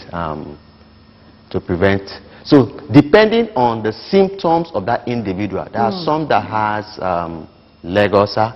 You have to manage it very well. There are some that have priapism. What's that? Priapism. Yes, what is priapism? Okay, priapism is for the male. Yes, it's a condition for the male where the genital will just become erected and that can last for hours. Wow, that's serious. It can last for hours. It's very painful and if urgent attention is not being taken care, sometimes it can lead to impotency and yes. So it is that bad. So there are quite a number of things. So it is care is dependent on the symptom, the state of that person. But as we would like to say, the person needs to visit the hospital on a regular basis, need to take their routine medication, need to do follow-up as much as possible, need to avoid extreme weathers. Too much heat, extremely cold, too much cold. Yes, hot. They need to prevent that. They need to eat well, exercise little, normally, know your limits. As much as possible, you should know your limits. For a good number of persons that we've spoken with, they'll tell you they know when their crisis is about to start. Okay? So when you've observed yourself over time and you've seen that my body is reacting this way, you know, there's an onset of crisis. Begin to take the prerequisite measures to ensure that it stops. So one of the things they need to do, everyone, if you need to manage, see a counselor, a genetic counselor. It starts from there, so that you know the do's. I'm not a trained genetic counselor, but you need to know the do's, the don'ts. There are so many of them. I just mentioned a few of them. Yes, there are so many of them. That few even making a lot of sense right now.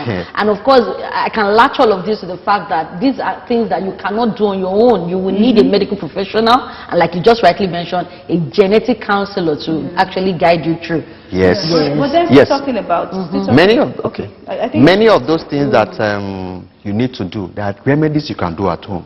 So with the help of the genetic counselor, because it's not a one-day affair. Over time, you need to have recurrent visits.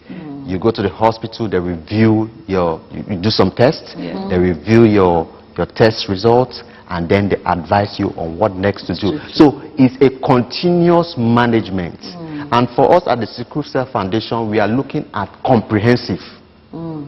They might, from the discussion you have with the genetic counselor, they can say, no, you need to meet a psychiatrist. So we call in our psychiatrist and say, okay, have this discussion with this person. There are some who are also addicted to some medications because pain is one of the hallmarks of sickle cell. So some of them get addicted to the painkillers. And a lot happens when they get. That's another ball game. So when you have this kind of individuals, you want to manage them in a different way. Wow. So it's a comprehensive management. It's really coming to my mind. Now, two things I want you to quickly, address for us. There is this notion, or like we saw one of a person living with sickle cell disorder in that report we just saw at the beginning of this discussion, mentioning the fact that there is a stage a person that has sickle cell disorder gets to and they don't see the crisis anymore. They don't experience the crisis anymore. That is one myth, or should I call it a school of thought, that you might get to a particular stage in your life and you don't get to experience the pain anymore. Then the number two question, at the beginning of our conversation, you mentioned the fact that the Sickle Cell Foundation of Nigeria latched this particular period to the fact that sickle cell disorder patients living without pain. Can you talk to us more on this? The pain issue, can there be a stage someone gets to and they don't experience pain anymore? And then the people that are experiencing it, can they live without experiencing pain? Very good question. Thank you. Yeah, thank you so much. Well, I want to say there is no age when a person will no longer have crisis. Okay? We've seen over time that as individuals get more informed, and many a time it's a function of age. As they grow older, they tend to know what they need to do not to have crisis. Crises are usually triggered. Okay? If you overstress yourself, you can have a crisis. If you overstress yourself over a period of time, you can have a crisis. So for individuals, they know their limits. They know how to work. They know what to do. And that is why there are some jobs that might not be too appropriate for persons living with sickle cell. But we've seen people who do quite a lot. We've seen rugby players. We've seen musicians. We've seen the likes of so many others that do quite a number. But they also manage themselves very well. So we've seen that over time, as people begin to grow older, they have more information about the condition. So they know what to do. So they feel they have less crisis at the end of the day. Can I cut in there? Please, can we take a very quick break? Let's take a very quick break and then we'll be right back. Thank you very much.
Thank you very much for staying tuned. We are still talking sickle cell disorder. This morning show on LN 24/7 is the Wednesday edition, and when we know is the Wednesday edition, it's health and lifestyle. And our focus today is about raising awareness about sickle cell disease and improving the quality of life of persons living with this condition. And on set we have Mr. Anthony Babatunde. He is a public health specialist and operations manager of Sickle Cell Foundation Nigeria, and he's been talking to us for quite a while. If you're just joining, I'm sorry you've missed a bit.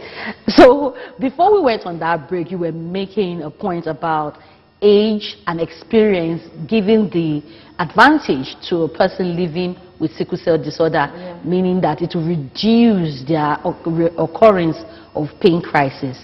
Can you talk to us more? All right, thank you so much.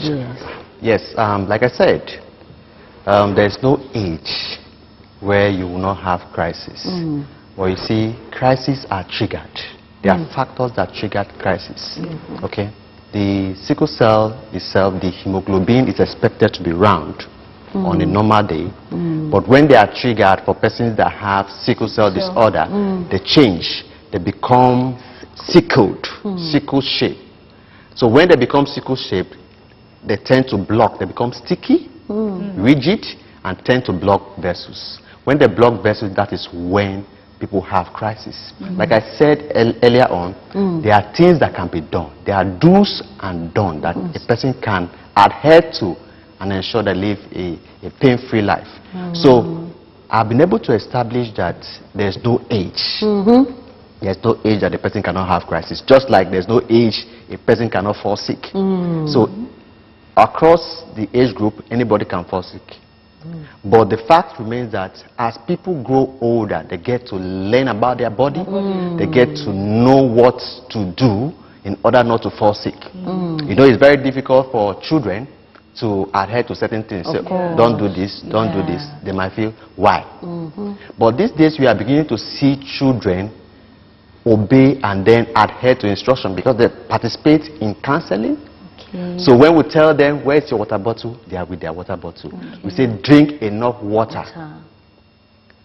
The parent hand it over to them. They drink water. If you don't drink water, you might have crisis. You might have pain. So they are now getting informed. So we see children too who also are living well. But like I said, across all age group, anybody can fall sick. Now let's talk about that pain now. At the beginning of the conversation, you mentioned that a pain-free life is possible. A pain-free life is possible. Very true. A pain-free life is possible because, like I said, science has evolved. That's the truth. Science has evolved, and management of sickle cell has really improved. Before now, you hear that although in Nigeria, the life expectancy for persons with sickle cell disorder is still below 22 years. Unlike in the US where it's above 60 years. So that tells you that people can live better with proper management. People can live longer, healthier lives. We have at our foundation, we have a portrait of an icon. We call her an icon of hope, Mommy Laguda. For us, she's an icon of hope because she lived to 94 years old with sickle cell disorder. That is remarkable. And 94, you just said. 94. Wow. And today we have persons in their 70s. We know of persons in their 65. We know of persons in their 90s living with the condition. So that is to tell you people can live much longer and people can live healthy. There's a do's. Eat good food. Don't overstress. Sleep under insecticide-treated nets. Malaria tends to complicate it. If you don't have malaria, the case won't be complicated. So because malaria breaks down red blood cells, so it tends to complicate their case. You know, anemia is one of the challenges persons with sickle cell have, which is the shortage of blood. Because the hemoglobin, the red blood cell tends to break down faster compared to persons with the normal hemoglobin, where their red blood cells can stay between 90 to 120 days. But for persons with sickle cell, their red blood cell stays within 10 to 20 days and it breaks down. So that is one of the reasons why they have shortage of blood. So if you know what to do, you eat good food, you take your routine medications regularly, you sleep under insecticide treatment, then you ensure you don't have malaria as much as possible. You take, there's a medication now that is being promoted as part of our communique. We said everybody should be placed on hydroxyurea because it has been known to be very effective and helpful. Okay. Now talking about crisis, you know, like you mentioned that there are different ways to actually. There's no one way, like you said, to manage the sickle cell disorder. When it comes to crisis, are there what's that word now to use? The first thing to do, like a first aid, or what do the individual who has this sickle cell disorder can quickly do, or those around them? Because I've seen situations whereby, in a case where people are handling a sickle cell patient, since they don't know exactly, you know, how to handle the person, you know, that's led to the person's death and all of that. Maybe while they're in school or somewhere else, that they are not close to where they usually would get, you know, their needed help. Okay. I would like to answer that question in this way, depending on what the symptom is. Okay, you can't just say you do this and it will. Depending on the symptoms of the person. If the person is having a bone pain, you may want to give an analgesic. Okay. If it's having a pain crisis, you may want to give an analgesic and then watch over time. But you can't use that for all other condition or symptoms that you find a person. So depending on, if it's priapism, say, okay, use cold water and then cold running water to ensure that you see if it can go down, and then you watch for about 30 to 1 hour. If nothing happens, you seek an emergency. You see your doctor as quickly as possible. So depending on the symptoms, that is what will inform the management. So it's not of that crisis at that point in time. But as much as possible, we want to encourage the families, friends, and everybody to empathize with them and to give them the support. When they are complaining about pain, they are actually having pain. For some individual, you might get used to the fact that this person always complains about pain, and you feel like, is it only you? Are you the only one? What is pain? Where is the pain now? And sometimes they might not even know where the pain is. But they will just feel uncomfortable. They are just all their body. Some, you know, for persons who feel rheumatic pain, you feel a pain within the bone, and it's very painful. So it's very painful. But people have likened the sickle cell crisis pain to be more than childbirth. Wow. Yes, so it can be so painful. It can be so very painful. Okay, now let's talk about treatments and new technologies. We are aware that, you know, as you just mentioned a while ago, that technology is evolving, and a lot of new innovations are coming up. And one of such is the gene therapy, gene editing, and all of these kind of, you know, technologies that we are aware that, you know, science has used to, like, think of getting rid of some diseases. Now, can gene therapy or gene editing be used to curb, you know, or eradicate sickle cell disorder? That on one end, which I know can be very capital intensive. Now, that is one on one end. Then on the other end, you just mentioned the array of things that a sickle cell disorder patient needs to do, the feeding pattern, exercise, and all of that. Now, do we apart from your foundation, you know, giving opportunities to people to come, get counseling and get treatment for sickle cell disorder, are there other, you know, maybe facilities, government-owned, private-owned, and how affordable are they for people to really, even talking about your foundation, how affordable are these, you know, treatments to the person's experiencing, especially with the fact that the economic situation in the country right now, very true. Not exactly, not really, you know, being favorable. So, what do you have to say about the gene therapy thing, you know, concerning sickle cell disorder, and then affordability of healthcare for people that have sickle cell disorder? Yeah, thank you. Looking at newer technologies currently in the management of sickle cell, you know, before now, they have it. They say sickle cell does not have a cure.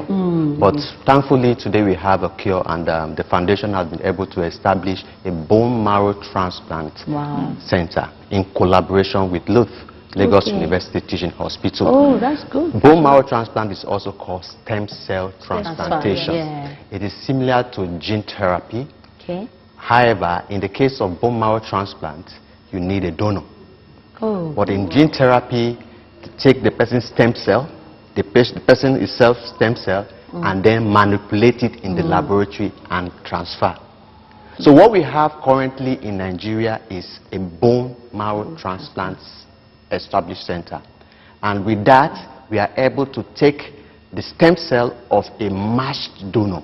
Okay? For us, we have kept our own protocol to be very simple, and we need a matched sibling donor. Nice. So we are able to get a matched sibling donor, take the stem cell from that individual, and then do your processing and reintroduce it into the patient. The patient at the end of the day gets the genotype of the donor. Wow. So that cures the that person. That looks like a miracle. Yes, indeed it's a miracle. It's a miracle, courtesy of science. So science has been able to evolve to that level where we can say there is a cure for sickle cell. So gene therapy is similar to it. At the state that we are is still in testing phase. And a lot of we've had a number of success story, but it's still in the testing phase. So what we have currently in Nigeria is the bone marrow transplantation, and is an option. The gene therapy is an option, and in the next couple of years we want to see more investment in research that will help to promote this in Nigeria. Yes. When you look at the pyramid of care, you understand that cure is at the top of that pyramid. Okay? And the top is usually very small. Very narrow. Very narrow. The base is where more emphasis should be given to individuals, where prevention, care and treatment should be.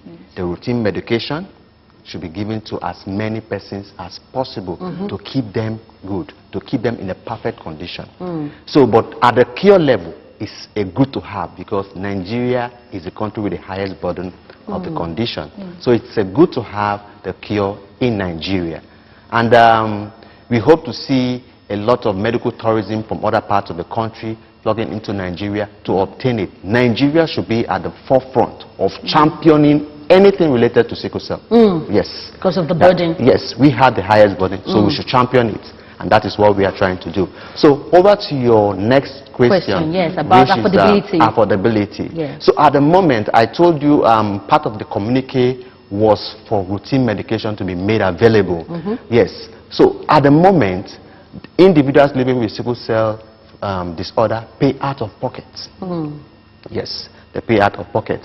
But the foundation over the years have been able to galvanize support from private individuals, and through public-private partnership, we've been able to fund several interventions.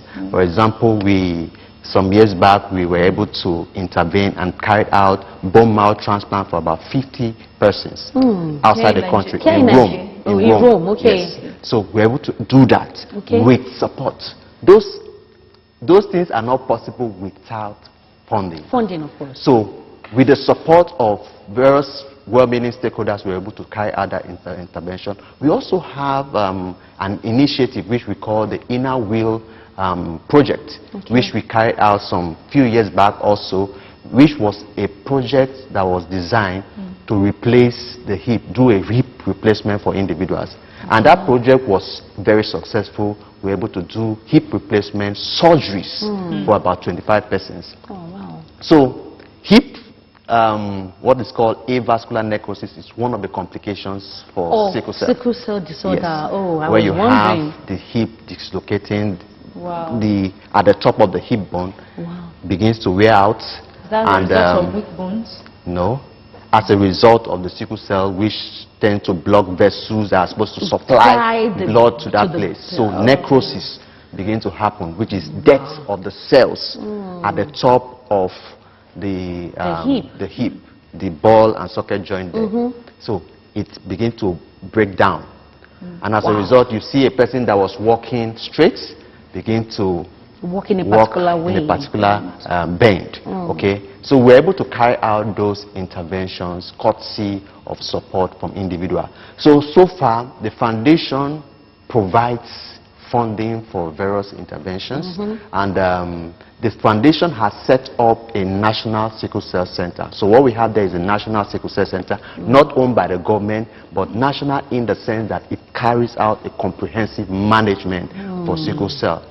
And at the National Sickle Cell Center, we have various departments that are designed to cater for different. We have the stroke prevention, we have the leg ulcer management, we have the genetic counseling, we have the prenatal diagnosis department, we have our reference hemoglobin lab. That is another part that we need to emphasize. Okay, tell us about it. Yes. We have some few minutes. The reference hemoglobin lab at the Sickle Cell Foundation Nigeria is a reference center like the name entails. If you listen to a number of persons who have sickle cell, they will tell you that, who have children living with sickle cell, they will tell you that I was given AA from the lab. They will tell you, many people will tell you that I didn't know I was AS. I tested in the laboratory and I was given a result that I was AA. With that in mind, I married a woman that was AS, or I married a man that was AS, believing that I've gotten a result. So we see this a number of times, misdiagnosis. Oh dear. So at the foundation, we have a reference lab that when you test, you can be sure that if you go across the world, you will have the same result. So part of the communique is to ensure that our laboratories are regularized.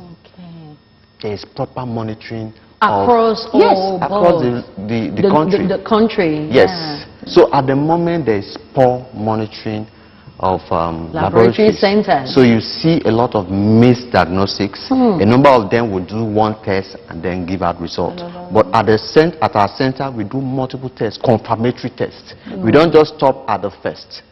So we do a confirmatory test to be sure before we give.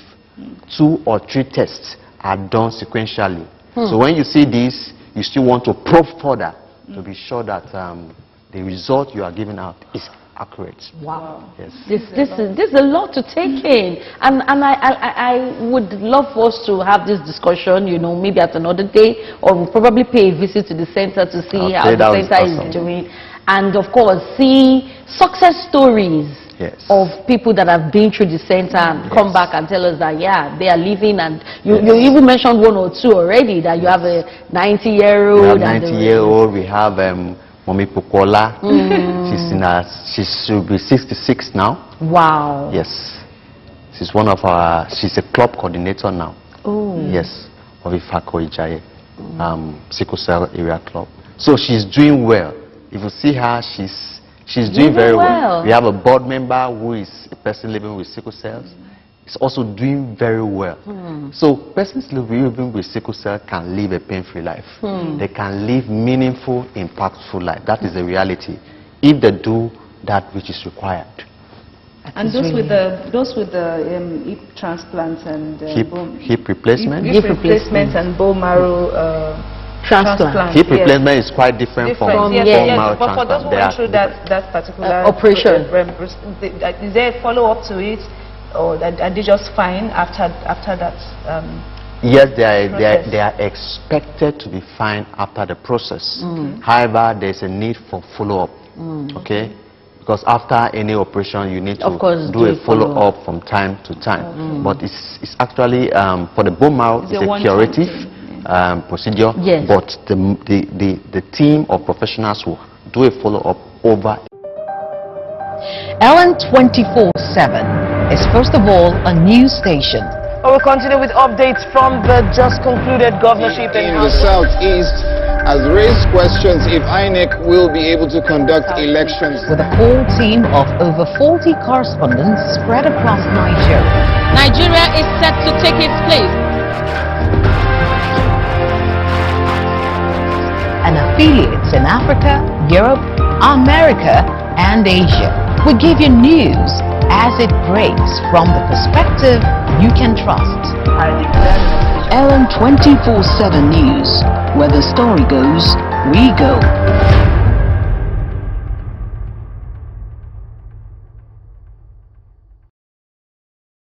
Dates are tropical fruits grown on the date palm tree in small clusters.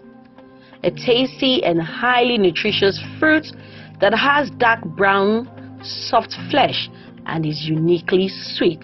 Dates may have some really powerful health benefits like boosting energy, increasing iron in the body, and aiding digestion.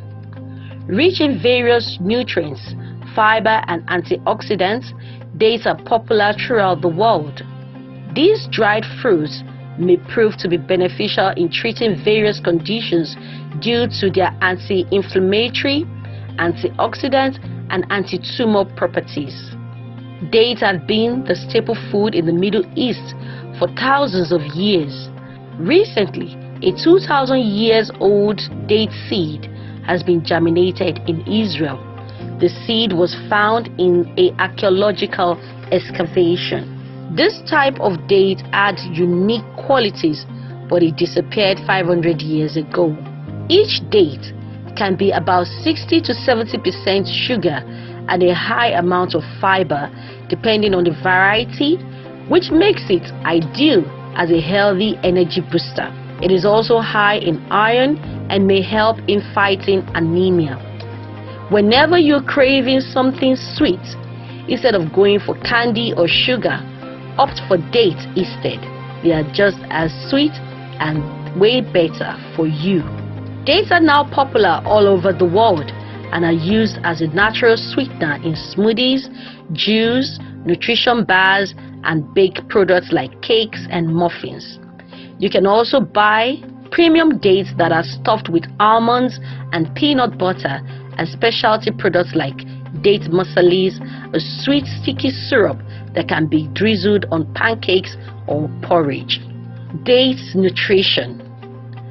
Dates are a good source of energy, fiber, sugar, and various vitamins and minerals essential, such as calcium, iron, phosphorus, sodium, potassium, magnesium, sulfur, and zinc. All these can be found in dates.